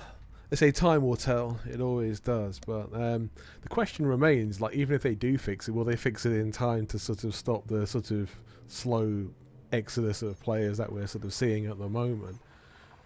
No, but look at No Man's Sky. It got hammered. They did. And it has turned itself around. I had playing that from time to time. They can, but No Man's Sky didn't charge for any of it. Things with No Man's Sky is that may be the greatest recovery of all time, but that's the point. It's like it's unlikely to be able to like copy that and be able to recover to that degree. It's improbable anyway, I mean, yeah, they won the lotto. Yeah, I mean, yeah, and the big difference, they were working on their own money, and Frontier is there. They have to listen to their stakeholders, so it's also a very different story. Yeah, I know. I understand what you mean, but they're partly owned by Sony, aren't they? No, they don't do whatever they want. Are you talking about Frontier or the No Man's Sky people? No Man's Sky. All right, yeah. They're part Sony. They might be. I'm not really sure. Yeah, who it was owns them. published. It was published by Sony. Yeah. Okay. They took interest in it. I don't think Frontier's big thing with the finances is as big as we think. I think they've got, they can do more or less what they want. It hurts any company though if your revenue decreases, and it Very much so. But that's the thing. It's but yeah, I mean, but then most games nowadays aren't the price you pay for the game. It's all freaking microtransactions. Yeah, but that's why I was asking earlier about. I mean, it was an open question about the ARCs because that is the microtransactional currency within the game, isn't it? And I wonder how many ARCs were sold before the release of Odyssey and how many are being sold now, because that's not publicly available information, and I don't think they're going to give that out anytime soon. So, but yeah, I would like to know that. say if Elite's really going down the tube, they could just start to cash in. You know, you want a better ship, you want better range, you can pay the money for it. I know they've never said they'll allow that, but say if the game's going down the pan, they could go to that level. It's And possible. I don't think we're anywhere near that yet. And they would get money. They get my money. Pay to win, eh? Yeah. I can't do the grind anymore. I've heard the Odyssey grind's even worse. I've not actually tried any of the Odyssey. Brutal. Yeah. If you go down that path of basically pay to win, you're basically changing who's playing the game. No, Yeah. I quite Community agree with you. I itself don't believe it, but say if the game's going down the pan, there is that Yeah. revenue scheme to tap Yeah. Yeah, into, there is. and Sure. I know we would all Yeah, talk to about it. squeeze all the money out that's possibly in it. Yeah. And then the irony would be they'd make it a single player, and you'd have all those people coming back that left the game. How many years ago was that now? Yeah. Yeah, exactly. I know what you mean. It's yeah, it's who knows what will happen I from think here the- on, but I it's think it's the going to be biggest interesting cock-up, to you're watch. right, Yeah. you said is the amount of people that can't play the game because the spec of the playing it now has gone through the roof. Yeah, exactly. My old computer couldn't play this if I tried. Yeah, I must admit my PC can barely play it. It does work, but it's not great. Yeah. But yeah, as you say, it's a complicated business, definitely. My biggest gripe is when did HDMI not become the best cable for a monitor? You have to have a display point, which I had to buy extra. It's like, what the fuck? It's a good question. Well, if you Yeah. want HDMI, if you want 4K, not that I've got 4K, I've got technically 2K. But if you want anything above, the HDMI isn't out yet, so you have to go to DisplayPort. I didn't know such a thing existed. I was oblivious to it. It's a bit like every time the wife buys a new phone, I have to go and phone up the mobile phone company and ask for a smaller SIM card. I hope we don't have to do it again. 3 times I've done that now. Yeah. No, they have been getting smaller, it is true, yeah. Now they're so small they're quite easy to lose if you're not careful. I'll stick to my quality cheap Chinese phones. Thank you very much. Oh well. Yeah, I mean the phones are computers anyway. They're just minuscule computers that you put in your pocket. I've got a Blackview phone with 6 gig of RAM, 128 gig of memory. My first ever computer had 2 gig of RAM. 2 megabytes? 2 megabytes, wouldn't it be? Yeah. X36, was it? 360? What the hell was the computers back then? Back in the early Which 90s? computer was it? Were you talking about? Because I probably would know. The big Microsoft one, there was the 2 at the time, wasn't there? There was the 2 something, the 3 and the 4. Shit. 286. Pentium. Yeah. We had I'm sure we had the 3, but we had 2 MB of RAM. Yeah. That's 386, possible. yeah. Yeah, that sounds We had a plausible. 40 megabyte hard drive. I mean, come on. With a hard drive, that's luxury. Yeah. Yeah, exactly. But that's the thing. You say like I phones. couldn't play and SimCity on it though. It didn't have enough memory. I remember that. Yeah. Interesting But you're right. times. Phones are just they are. Calling it a phone is kind of wrong because My most people phone don't is use them as shit. a phone My phone anymore. is shit. they're just computers that you happen to be able to make phone calls on. Yeah, but that was the introduction of iPhone. Actually, that was the first that turned it around. That says this is a computer where you can also call. Yeah. They wife made that switch actually. My wife had the first ever touchscreen BlackBerry, and we called it the crapberry. It was piss. Very Yeah. expensive piss. Yeah. Everything's touchscreen now, so it's just normal. I'd isn't take it? an iPhone any day of the week, but it's just I won't buy into it. It's just too expensive. They are expensive. That's the thing, isn't it? Gorgeous, but expensive. Yeah, I just prefer Androids because they're better value for money, But they're both good, Depends which phone you buy, of course, and what you want. But in terms of bang for your buck, is like iPhones are not good value for money. We've had to buy my mum an iPhone now because she can use an iPad, and she just can't use Android. Oh, guys, I found a wolf red star, Oh, also cool. with a planetary nebula on the way. Delicious. Nice. Yeah, It's quite pretty Well done. nice. It's a good Yeah, discovery. I'll put it in the Discovery Channel. It's So first to the station gets to claim it. First one to sell the data. yeah, it's gonna be discovered anyways. I've got a So- freaky one that me and my friends spot.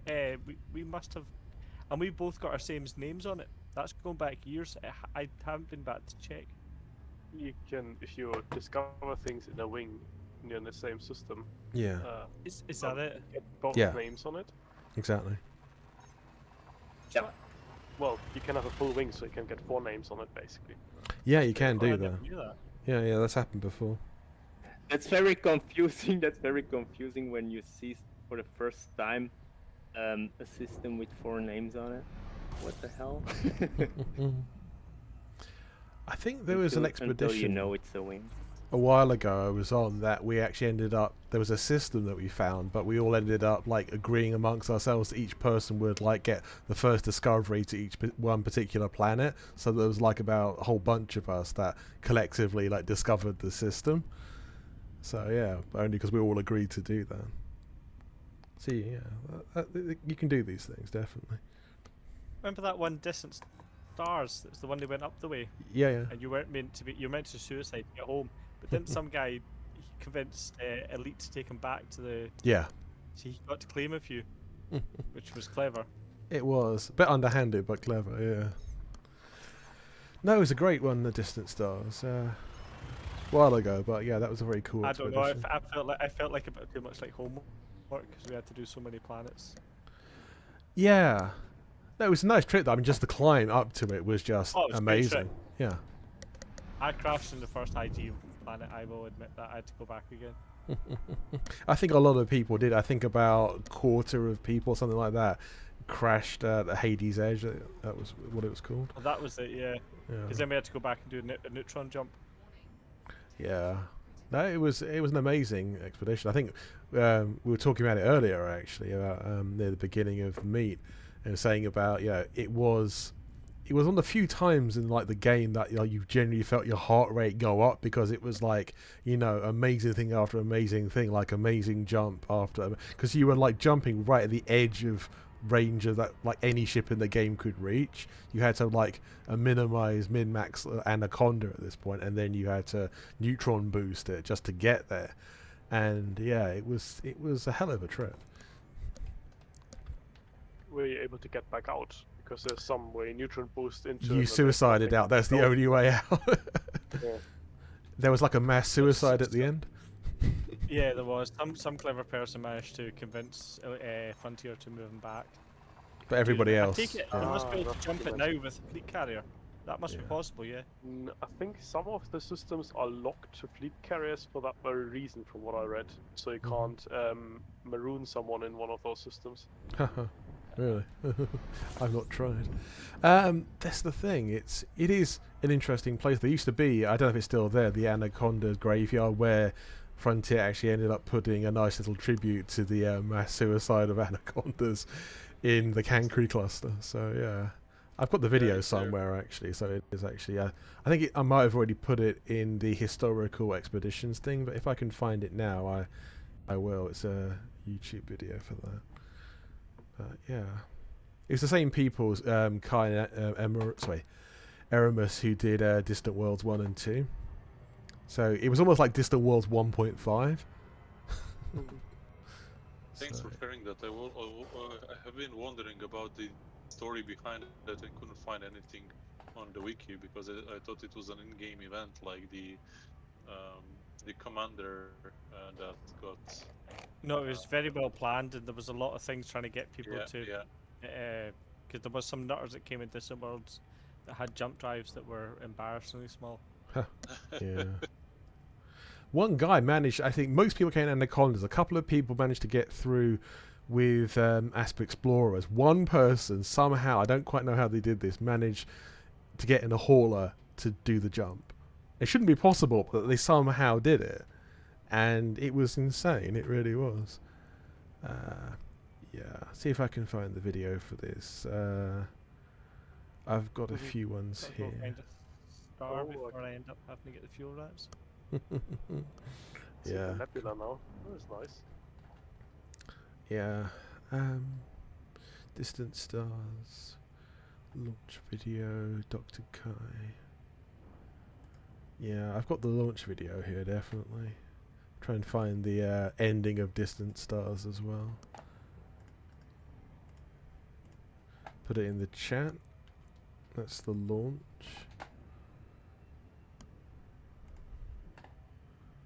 Right. We did the jump, and then we did the high G planet in the first night, didn't we? Because I remember That's true, yeah. Absolutely. very quick. Because I'd never done a high G planet before.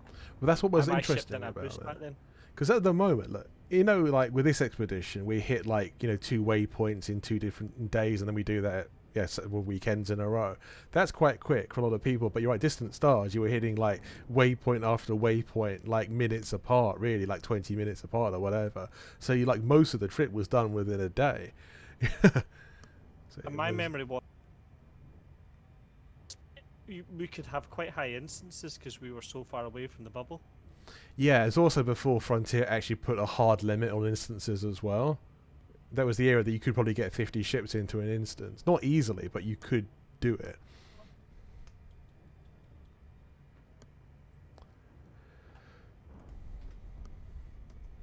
Right. Let me see. Distant Stars Expedition. You lost Yannick. No, I'm here still. Oh, you're back. Yeah. You got cut off mid-sentence. Okay. Well, I'm here now anyway, but no, just talking about Distant Stars still. I'm just trying to find the right video. Here we are, Fall to Elysium's Arrest at the end. Distant Stars, the finale. Yeah, this is the video.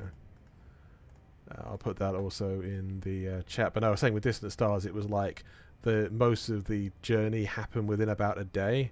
So you were like hitting all these waypoints like minutes or hours apart.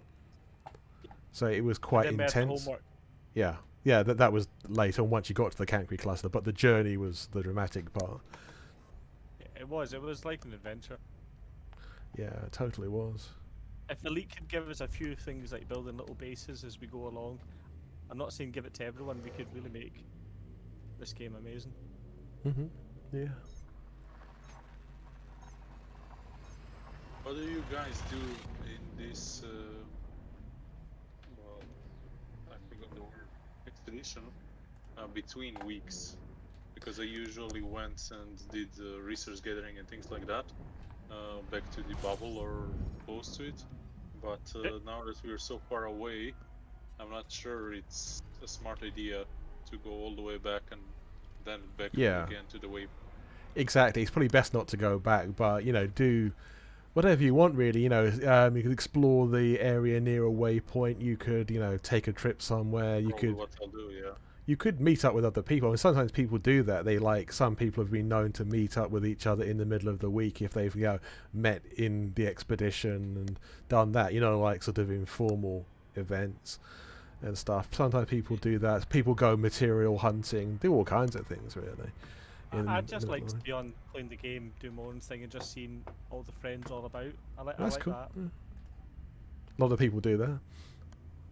So I do not have the guts to play in open. Yeah. Yeah, I mean, obviously part of the idea of this expedition was to like be an all-comers one that, you know, veterans and, you know, newcomers alike would be able to do it, because the fact we're not going that far from the bubble but far enough out into deep space to make it worthwhile, and so you can, if you're a new explorer, let's say, you can find some places that haven't been discovered and you can put your name on them, and, you know, you could have a good time. And yeah, it's like it's a kind of a good balance, really, because some people, like the first expedition was Distant Worlds 2, and that's really going in the deep end first time out, you know. Wouldn't necessarily recommend that. Good expedition, but as a first timer, yeah, that's pretty strong. I mean, I love the expedition, I love the events we have and things like that. I've been further, I think I've been to Colonia and back in a Dolphin. But basically I wasn't sure what the best course of action was between the weekends. Yeah. Because I'm definitely not just gonna leave the game and not gonna play it. So I'm definitely gonna go exploring or I don't know, visiting planets around, trying to find something interesting, things like that. But I wanted to know what the others would do because you folks have more experience and probably Sure. better ideas. It's a good question, Just yeah. keep bagging planets, landing on planets. That, exactly, yeah. I'm trying to get my head around scanning the organics. I am trying.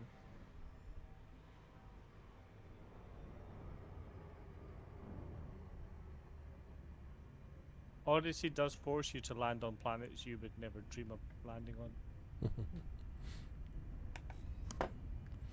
Yeah.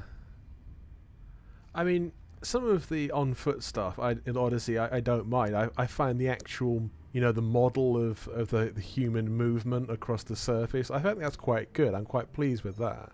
That seems to work quite well. Some of the bionics, some of them are quite interesting. Some of the things that you can go up and scan or just look at, some of them are pretty cool. Yeah, I do admit that's a good part of Odyssey.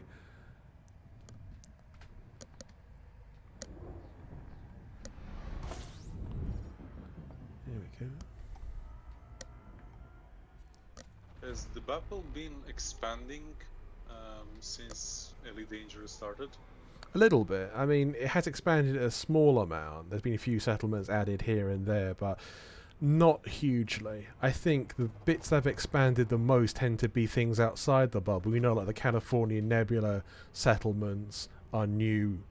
Started out after the game was launched. I mean, same ones, the Witchhead Nebula, like also in the Colonia Nebula. All those areas weren't inhabited when the game began, so those are definitely new. I did the thing for the Guardian relics. Yeah. And you had to go around that bit of space that you're not allowed into. That was brutal once. Oh yeah. The permit lock region. There's a huge regions. chunk of space that are permit locked still. Absolutely, yeah. It's surprising, especially near the bubble. There's quite a lot of places near the bubble, especially around Barnard's Loop and the Orion Nebula. There's just so many permit lock systems around there. Those are basically reserved for future content, right? Yeah, that's the theory anyway. The only logical answer. No, it's a DLC.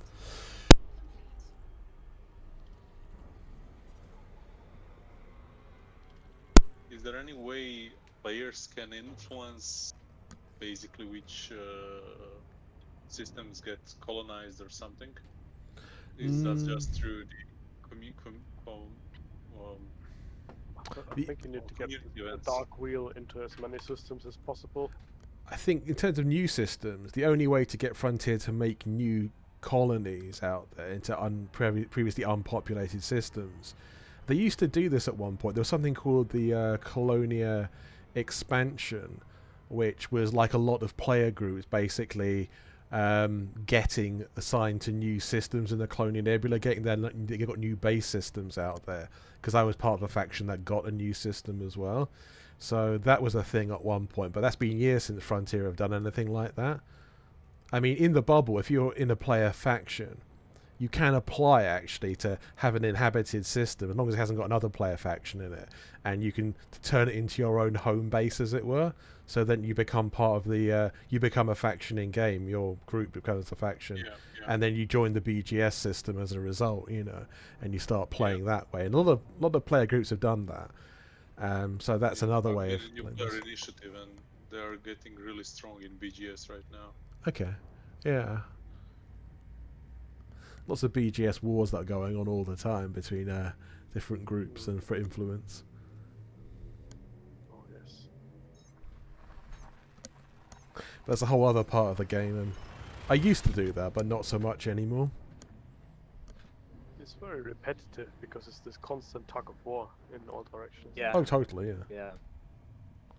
But it creates a little bit of content as well, especially if your squadron has a faction. A player-based faction is always fun. Yeah, and if you're fighting somebody else, exactly, yeah, it can be quite dramatic. Yeah, I mean, when you boil it down, all of Elite Dangerous is repetitive. Yeah, there's a lot of repetition, a lot of grind involved, yeah. Yeah, I mean even the systems. On if you're being pessimistic about it, you could say they all look the same.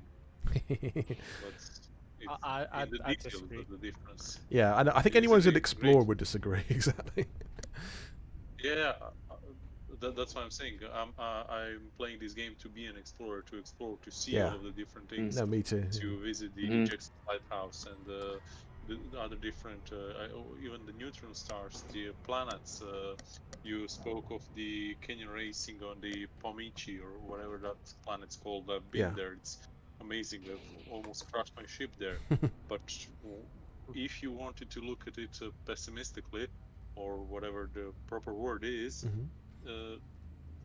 every planet is the same. They're all a ball, and every star system is the same. It's a star and some planets or other bodies, but that's not what we're looking for, right? So Yeah. I think for us as explorers, it's the same thing when you flip it around for the people in BGS. They might they won't think of it as repetitive in the same way we don't think that exploring is repetitive. I've just never had a game that's had so many different groups that you can join. That's true, yeah. Been there. Yeah. I like to go out with expeditions, tag along, and then just do my own thing for coming back. I just love to try and go places. That's cool. Yeah, yeah. I know I I'm have not a accomplishing much in life, but that's what I do. Oh man, I if have a whole bucket list of It's a game you places can to leave your visit ship in for. I broke my wrist 2 years ago, and I didn't come back to the game for 6 months. You know, my ship was still there. yeah, that's cool like that. Yeah. I mean, if only we were half as rich as we, in real life as we are in the game, we'd all be very rich people by now. You know, I mean, like I'm a billionaire in the game. If I had 1% of that in real life, I'd be very happy I've been right now. playing this game for 7 years. I still can't afford a fleet carrier. Yeah, that's a lot of people. To be fair, I mean, only a small percentage of people in the game actually have fleet carriers, but there's still a lot of fleet carriers out there. Yeah, that's what I wanted to say. It doesn't seem like. I can't afford to pay for one. That's the thing. I can't figure it out. Yeah. I just can't do mining. No, that's fine. I mean, mining, to be fair, I mean, I'm not the biggest fan of mining around.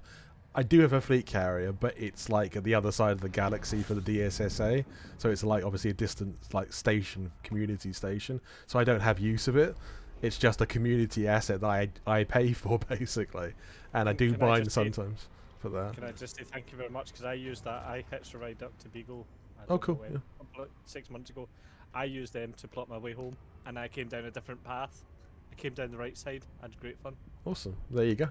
But yeah, they're very good. I mean, mine happens to be like one of the least visited sectors of the entire galaxy, so it's useful in its own way. So but do you get information of people that are visited or how many? no, I don't no idea. I mean, I don't know individual commanders. You can't, as a carrier, and you cannot tell which individuals have visited your carrier or haven't. I get some like money details and like what income I've got from people like selling data, basically. But that's about it. I mean, I don't check it very often because I've got quite a large sort of balance to keep it going for a while. But I still do have to like do passenger missions or mine to keep it topped up to some degree. But there's very little information that comes through. I've very much made huge. It's just great. It's nice to know there's one about. Yeah. That was the idea of the DSSA anyway. It was, for those of you listening who don't know about it, the DSSA is this community initiative where people donated their fleet carriers to be basically like regional space stations for all the different sectors of the galaxy. So you have at least one carrier in all these different regions. You look on the galactic map and you see the different sectors, the different regions. Every single one of those has a DSSA carrier in it somewhere. And these are all donated. As I say, people will say, like, do I have a fleet carrier? I do technically have a fleet carrier. I have not seen it for more than a year because it's on the other side of the galaxy. I can log into my alternate account, which it's on, not my main account, and I can look at it through like the distant link, the remote link for it. But I've not actually seen it since it was deployed. I did an expedition to deploy it late last year, actually. And a few people were on that who are on this as well. But yeah, it's I've not seen it since then, so it just exists somewhere out there in the galaxy. So it's not community service then? It is a community service, just that there's not much of community out that far. I mean, we're talking like the far distant northwest corner of the galaxy where almost nobody goes.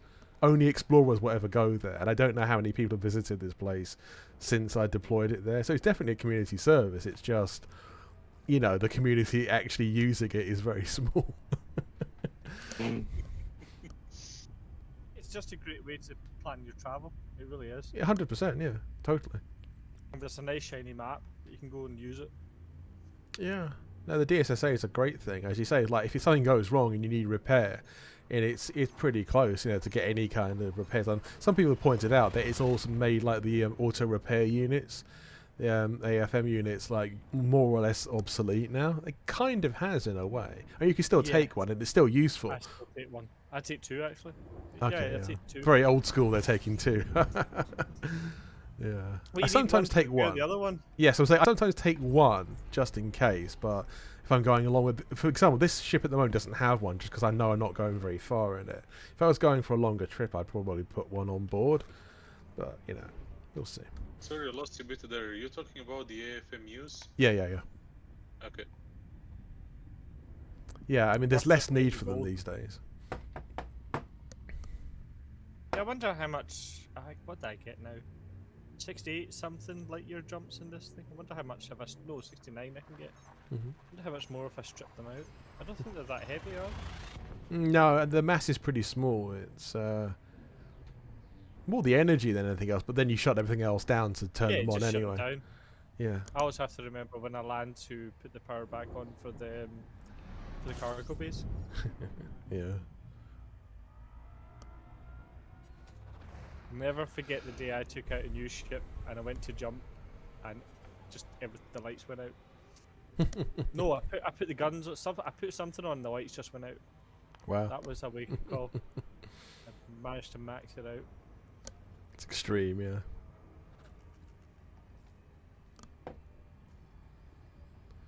Yeah, 21 jumps out. I've taken a bit of a long way around though, to be honest. Yeah, I went a couple of degrees to the left. Yeah, I went down to about -700 before I came back up again, so yeah, a bit out the way there. Found one water world, but some bastard had his name on it. Yeah, I found an ammonia world that wasn't discovered, so that was pretty cool.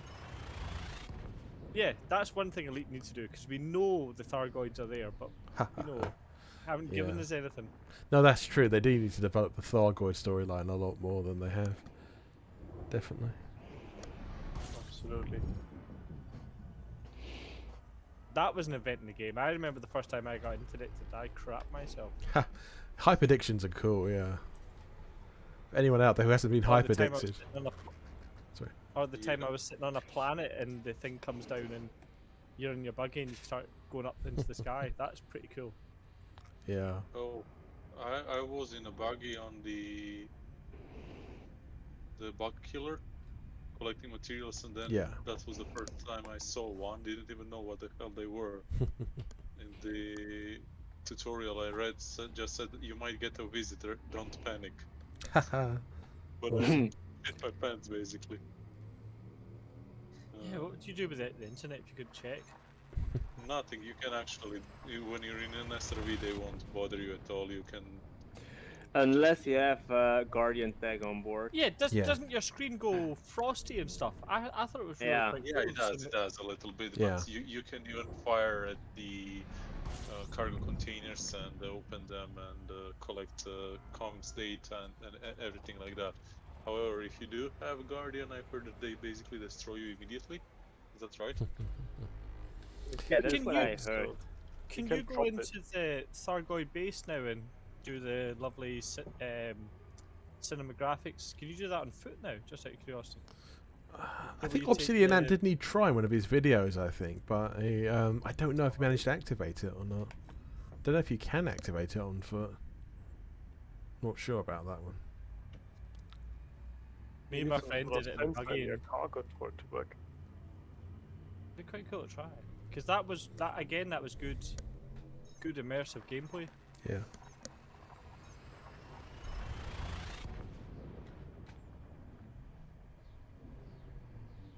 Like I tried to play Red Dead Redemption recently, but it is just a port from an Xbox, and I just lost the will to live because you can't save easily. Oh, really? It's a bit sad. You have to go to locations to save. It's really kind of Xboxy. Yeah. It's unfortunate.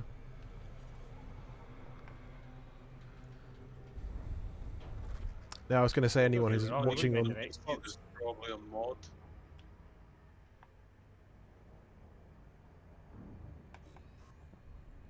Did I just interrupt someone?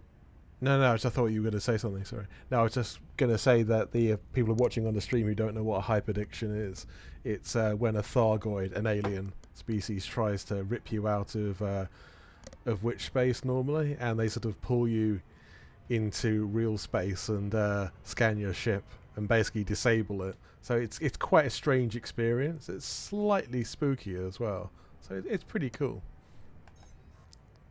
So how many people listen to your streams? I've never really got. Oh, it varies hugely. I mean, in the middle of like my talks earlier, there can be like 50 people watching. Now there's 9. So hello to you 9 out there. It's gone up to 11.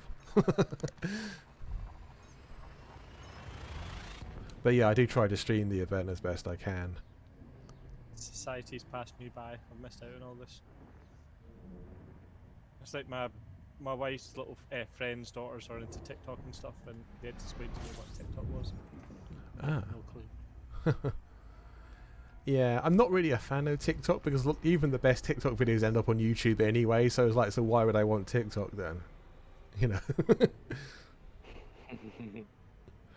But still, some people get joy out of it. So I think my concern about it's not so much the actual software itself; it's just the fact that it's apparently a huge security risk. Away you go. My brother works for security. If you get anything serious, just don't put it on the internet. Just don't. Don't put it on your phone. Someone will get it eventually. Mm. Oh well. I mean, that's why I try and stick with Google products. I've got Google One account. Everything just sits in Google. I'm not saying it's safe, but it's as safe as it's going to be. Yeah, I know what you mean. It's relative safety, isn't it? It's like in comparison. It's a great place for putting pictures. I used to have a Flickr account, which was getting more and more expensive. Shove it all in Google. It's amazing. Yeah, Google does some good stuff. Do have limited sizes for some of their pictures, so some of them have to go into Google Drive. It's not the end of the world, but for sharing for friends and family, it's just great. Yeah.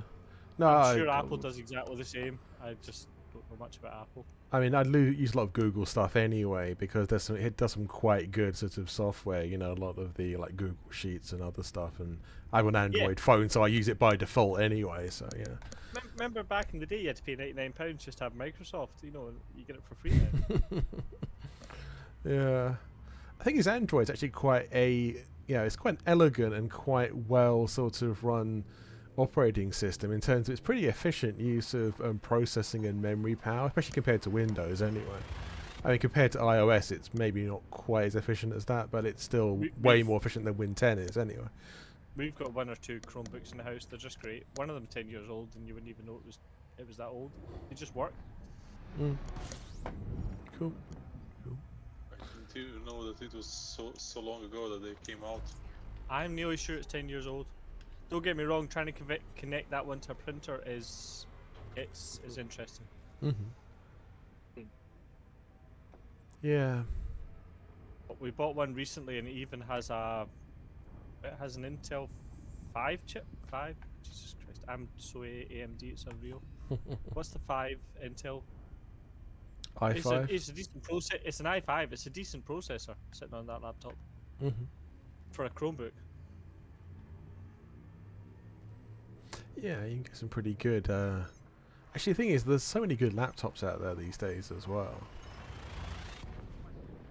Well, that laptop cost us, I think it's 440 quid. You consider how much an old Windows would cost. You'd be looking at $1,000 minimum, wouldn't you? Back in the day. Yeah, no, that's true. I mean, as you say, like the Windows part of it isn't really so expensive anymore. It just comes with most PCs anyway. But yeah, the PCs these days, the graphics card is the thing that's the most expensive element. The GPU is like most of the cost. I'm not going to tell you how much my graphics card cost. It was ridiculous. Yeah, I see so many people talk about it all the time. It's even got its own screen. That's all I'm saying. It's got an egg that hatches, and you can do other stuff. No, graphics cards are insane these days. It's all And the every time cryptocurrency. I don't buy a graphics card for 3-4 years, I have to read so many things. to I understand blame what the numbers mean. Bitcoin farmers. Yeah, you- that's you true. have to blame them. They've ruined the market for everybody else, basically. I don't know if anyone of you read the Nvidia. They bullied the gamers. Yeah, Yeah. they do. Nvidia sent an open letter to all retailers of graphic cards, asking them to try and sell them to gamers, not Bitcoin miners. Yeah, That's how I'm bad glad. it got. Yeah, I'm glad they did that. Yeah, but how do you tell though if someone's a gamer or not? Ask them some questions. Well, It's like become a test. no, but do they buy one card? Yeah, Or that's 10 true. of them? Yeah, But that's true. Not that I've tried it, but at one point, when I was getting that graphics card 3 months ago, 4 months ago, I got it in April. You could have bought 2 and sold 1, not paid for the other one, but you could have got a good markup on it. Yeah, that's true. Just like you could do with the Xbox and whatever. Yeah. It's ridiculous. Exactly, it's an insane market. I think one of the sad parts about the cryptocurrency mining is that there are actual machines designed specifically for cryptocurrency mining that you can buy. You can buy them on eBay, for crying out loud. You know, it's not that hard to find or anything. Just people get lazy. You know? Yeah, it's sad, really. But as you say, like gamers are the ones who lose out. It's just expensive to buy. It's funny, it used to be cheaper to actually build your own PC, but now it's actually cheaper to buy one just made for you because of that's how expensive GPUs have become. A lot of people I know like building their own PCs, but it's just easier to just buy one pre-made these days. Interesting, yeah, in the chat, Super Gaian, how to pronounce that? Standard, but if I you couldn't buy these basically, I believe the prices have been at least half as much again on the price. Ah, he's At pronounced least that's Super the situation. Gaijin, yeah, cool. But yeah, he's making a point in the chat about, you can tell gaming from miner by the way they look, they dress, they talk, etc. Yeah, that's probably true. But yeah, it's the people selling the cards will actually have to make that decision. But you're right. It's having said that, there are some people who are probably both gamers and miners, so there is some overlap out there. Because obviously a lot of people see it as an easy-ish way to make money. Yeah. Like a lot of cryptocurrencies have actually gone down in price quite recently, so it's maybe not quite as good as it used to be for mining. Plus, I think China banned a lot of them anyway. That was like a big source of cryptocurrency.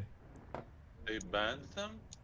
Yeah, they banned. I think they banned Bitcoin recently, and therefore a lot of the Chinese miners you can't really make Bitcoin. Well, if they do, they have to sell it abroad. I don't think Ethereum is being banned yet, but they probably will ban that in the near future. Didn't know that. Interesting. But it's a big market to ban it from. That is true. Yeah. They probably had a good reason as well because they are probably they don't have their own control. economy. They don't have control over it. That's the whole thing. It's like diamonds. It's an easy way to shift money without anyone knowing. Yeah, that's true.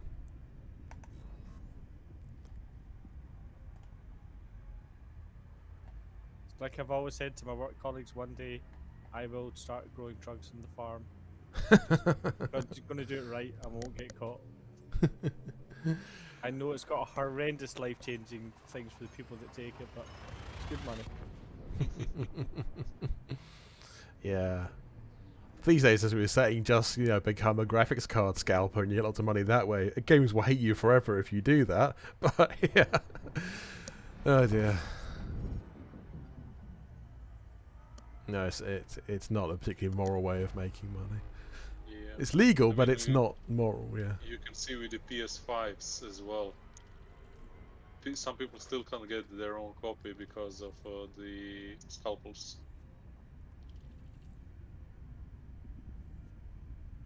It is sad that our society's got to a stage of supply and demand, and we're struggling. Yeah. Yes, indeed. That said, it's not as if we're struggling to get food on our table like some people in the world, but yeah. That's no problem. Having to say, if you been looking into some of the logistics problems recently with Brexit, that may only be a matter of time before we have supply problems with food. I'm an Argent European. I've got an Irish passport, but Okay, cool. yeah, it's not as bad as it was. Apart from Northern Ireland's interesting. That's all I can say. Oh yeah, that has a potential to go very wrong if things go any more badly than they already have. I'll leave it at We go that. across. Well, we don't go across to Dublin very often anymore. But my mum lives in Dublin, and we go across, and it's not as nice as it used to be. They had peace there for 20 years, and we need to keep it. I agree. Yeah, completely. Yeah, no, I'm a very pro-European person as well, so no arguments.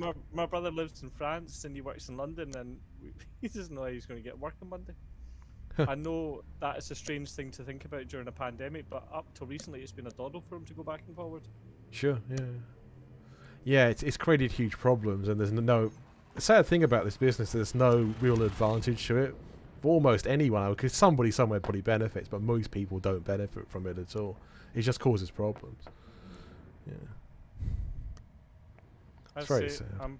I'm Scottish. I'm not an SNP person. I think Sturgeon's done well, but you know she's not my cup of tea.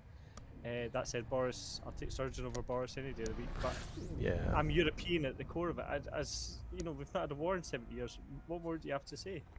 Well, that's the point, isn't it? You know, I mean, I used to go to France and drive. Didn't need to worry about insurance. Didn't have to worry about anything. Yeah. Unless I got lifted by the French police, that's a different answer. But we won't go there. Yeah, no, it's the EU isn't perfect, but it was the best, you know, deal in town, the best gig in town. Really, the only gig in town, actually. America's meant to be this wonderful country, but when you look at it, like the EU, it's in chaos, but it still works. It shouldn't, but it does. Even with Trump running it, it still ran. Yeah, well, it's very federalized, America, isn't it? It's very regionalized, so that's part of the reason. Yeah. It's like Britain. Britain should go to a federalised state. It would solve so many problems. No, I totally agree. I mean, just taking a sideways step from this, you know, about the EU independence, because you know, a lot of Brexit fans would always say about how terrible the EU was, but the pandemic just completely proved them wrong, because their thing was, oh, well, the EU's this big sort of terrible, you know, controlling super state, which it never was. And the pandemic just shows you that it is genuinely a collection of independent nations in the same club. That's what it is, because every nation has reacted differently to the pandemic. Each nation has a different health policy to the pandemic, and that's the ultimate proof. It really was a club of free nations, you know. Britain stole a thing on the COVID thing, but it was the lady who was in charge just gambled, and she gambled right. Yeah, and that is the only difference. Yeah, that could have happened whether in the EU or not. That doesn't really make any difference. You say it's not connected with that at all in any way. No, it was just one of those flukes. She gambled right. The French gambled on the French ones that didn't come to market. It was just fluke. And I'm all for vaccines, but 10 years time we could all think we could all be dead. We're just taking on blind faith. And I'm a nurse, and I recommend everyone gets it, but we just don't know. Well, and that's I'll take true, it any day of the week. No, I agree with all of that. But as you say, you can never know until like 20 years after the event. For anything in medicine, you can never really truly know. Look at thalidomide. It was 20 years before they realised what the hell was happening. Maybe they covered it up. I don't think they did. They just didn't know. Yeah. And thalidomide's turned out to be a wonder drug for other things. It cures leprosy, would you believe? Wow, I didn't know that actually. Yeah, but yeah, you don't. Unfortunately, you've got to educate the people that, unfortunately, you can't reproduce if you take it. Yeah, that's the thing is they say the whole anti-vax thing is just really annoying. I don't understand. Yeah, it's hard to understand. I mean, my wife works in a COVID ward. I work in a COVID ward near it. I've had COVID. It's Yeah. It's horrendous. Yeah, I'm sure. I got COVID last April. Any other year, I'd have put it down to bad flu. I just had weak bones. That was the only way, and I got tested. I wouldn't say early, but we got tested. It was so the work could get me and my wife back to work. That's the only reason we got tested, and I was surprised when I found out I had COVID. So I didn't get it bad, but Jesus, some people. Yeah. There's a nurse that I work with that's 34 years old. He's ended up with type 1 diabetes. Wow. You know, it really hits the immune system and the endocrine. crime system. Yeah. It's brutal. No, I've tried to explain this to a lot of people. I mean, I read up a lot of stuff about medicine and like, but I've explained to a lot of people. It's like it isn't just the death rate from COVID. Obviously, it's less than with vaccines now. But as you say, it's like damage to the internal organs of the people and long COVID. Yeah, I wouldn't call it long COVID because I got the stairs. I'm still out of breath. I've never had breathing problems in my life. Yeah. It doesn't affect me. But I've got a work colleague that can't eat for 12 hours. She's going for a hysterectomy because she shits herself if she eats something. I mean, that's life changing. Yeah, that's long COVID. Going up the stairs out of breath. That's just scarring to the lungs. It'll either heal or it won't. Wow. But yeah, this is it. It's like I've mentioned to the people, it's like some people obviously fortunately pass away from it, but it's the amount of people who have been disabled because of COVID. I mean, it is genuinely alarming, and why some people just, some people don't completely deny it. Some people are in denial about it, but some people, they like play it down like it's not that dangerous. Like, oh, it is very dangerous. I mean, why do you think that like the leading scientists of virtually every industrialized nation, every advanced nation has said exactly the same thing? This is dangerous. It's a problem. Why would you not believe a doctor? You know what I mean? It's like they're a specialist. Most people do believe doctors, I think, to be fair. But you always get that tiny minority of people who buy into conspiracy theories, especially about something like this, of all the conspiracy theories you could believe in. Some of them are quite harmless, but this is quite harmful, as in like anti-vax, especially at this time with this issue. I mean, the 5G thing, I'd be quite happy if I got 5G at my house. I'm still waiting for it, and I've had both. Yeah, I was going to say, it's one of the worst conspiracy I've ever heard. Like some conspiracy theories, obviously nutty, but they kind of sound plausible when you don't know much. The moon landing, you could argue. You could argue for it. You could. I can't prove they landed on the moon. I know they put that measuring thing on it, which we can use. Some pretty good proof, but I know what you mean. It's like, it's not... Yeah. You can argue that one, but Jesus... I still need to ask someone who thinks like that, how can I activate my 5G after I've been Yeah, I'm still waiting for my 5G. I'm lucky if I get 4G at my house. Lucky. I live on a farm. I'd take 5G any day of the week. And you got these people... I don't have a 5G phone, by the way. Yeah. No, most people don't. I think the thing is, people who like trying to destroy 5G masts, and it isn't just in the UK. It's happened in America. It's happened in the Netherlands. It's happened a few places. It's just mad. I think you just did an old par there. Sorry, it is called Netherlands. You don't call it Holland. Apologies. No, I just got the people. I only found that out during the European Championships. I did not know. No, that's what they're called. I mean, they call themselves the Netherlands, so that's why I call it that as well. Yeah, you're quite right. Sorry, apologies. No, it's fine. I mean, I know a lot of people in the English-speaking world refer to it as Holland, but I don't think they mind, to be honest. I mean, I've talked to... I think they do. That's the problem. I think it's a bit like Northern Ireland and Republic. Mm-hmm. It's only a small part that's called Holland. Yeah, exactly. But still, it's I know what you mean. We grew up with. Yeah, the Netherlands. I think it's an old name for. Yeah, in Britain we used to call what's now the Netherlands Holland because at one point it was like colloquially referred to it as that. But it's just one of those things. See you tomorrow. Okay, have a good one. Yeah, I'm gonna have to get off quite soon as well. Yeah, time to hit the bed. Good night, and thank you all for the company. Okay, no problem. See you tomorrow. I mean, my mum was stuck in Morocco for 4 months. She just thought she'd ride it out for a month. Little did she know. Yeah. I suppose if you're like a citizen of a country and you've got a place there, it becomes a bit easier to do that. But if you're just a tourist or something... Yeah, it was fine, but it was getting into late August and, 42 degrees. It was getting ridiculous for her. Yeah, that's a bit much, actually. Yeah. I was going to say, but it's been a bit... But I would love to travel just now, but, I've got a thing called work. I can't just say, by the way, sure, yeah. Can't come back this week. Yeah. No, I mean, I feel for you guys and girls in the NHS. It's a difficult job at the best of times, and these days, well, I've got a few friends who also work in the NHS too, so, Hand I on hear heart, things. the COVID wards are shut now, so that's always a good sign. Yeah. Yeah. Well, we have been winging it for the last year and a half. Hmm. Yeah, it's a difficult situation, but yeah, it's very sad. I mean, obviously the UK government's attitude right now is It's so It's a bad. farce. It's but so bad. I wouldn't like to be in charge. I wouldn't like to be in charge of doing it. I really wouldn't. Yeah.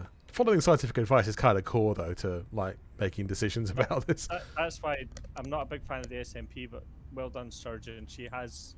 Yeah. Yeah, she's done it for political advantage. I'll give her that, but she's been more cautious. Yeah. Exactly. She's being driven by the science in a way that a sensible leader would. You know, no matter what your actual political persuasion is, you expect people to listen to the advice that they're given because an expert is an expert for a reason. You know, it's quite simple, really. But especially something as serious as this, you know, it's not just one expert; it's a whole bunch of them. You know, it's very hard to understand. Well, actually, it's not hard to understand. It's just very sad and frustrating. Just look at Australia. Australia keep coming out with things in drips and drabs that they're saying like don't travel to 2025. If that's even half true, that just shows you where. Their problem is though they've no immunity whatsoever. They really are screwed. They went for lockdown and now they can't get out of it. Yeah, vaccine. And I'm not saying that that's a bad thing, but it's just where they are. Yeah, yeah. No, that is absolutely true. Okay, I have reached the end of my journey. I'm going to shut down the stream for the night as well. Thank you for everyone who's been watching. Thank you for everybody who's been in the flotilla today in the expedition. We will resume tomorrow, and it's been wonderful. I will see you all soon, and have a great one until then.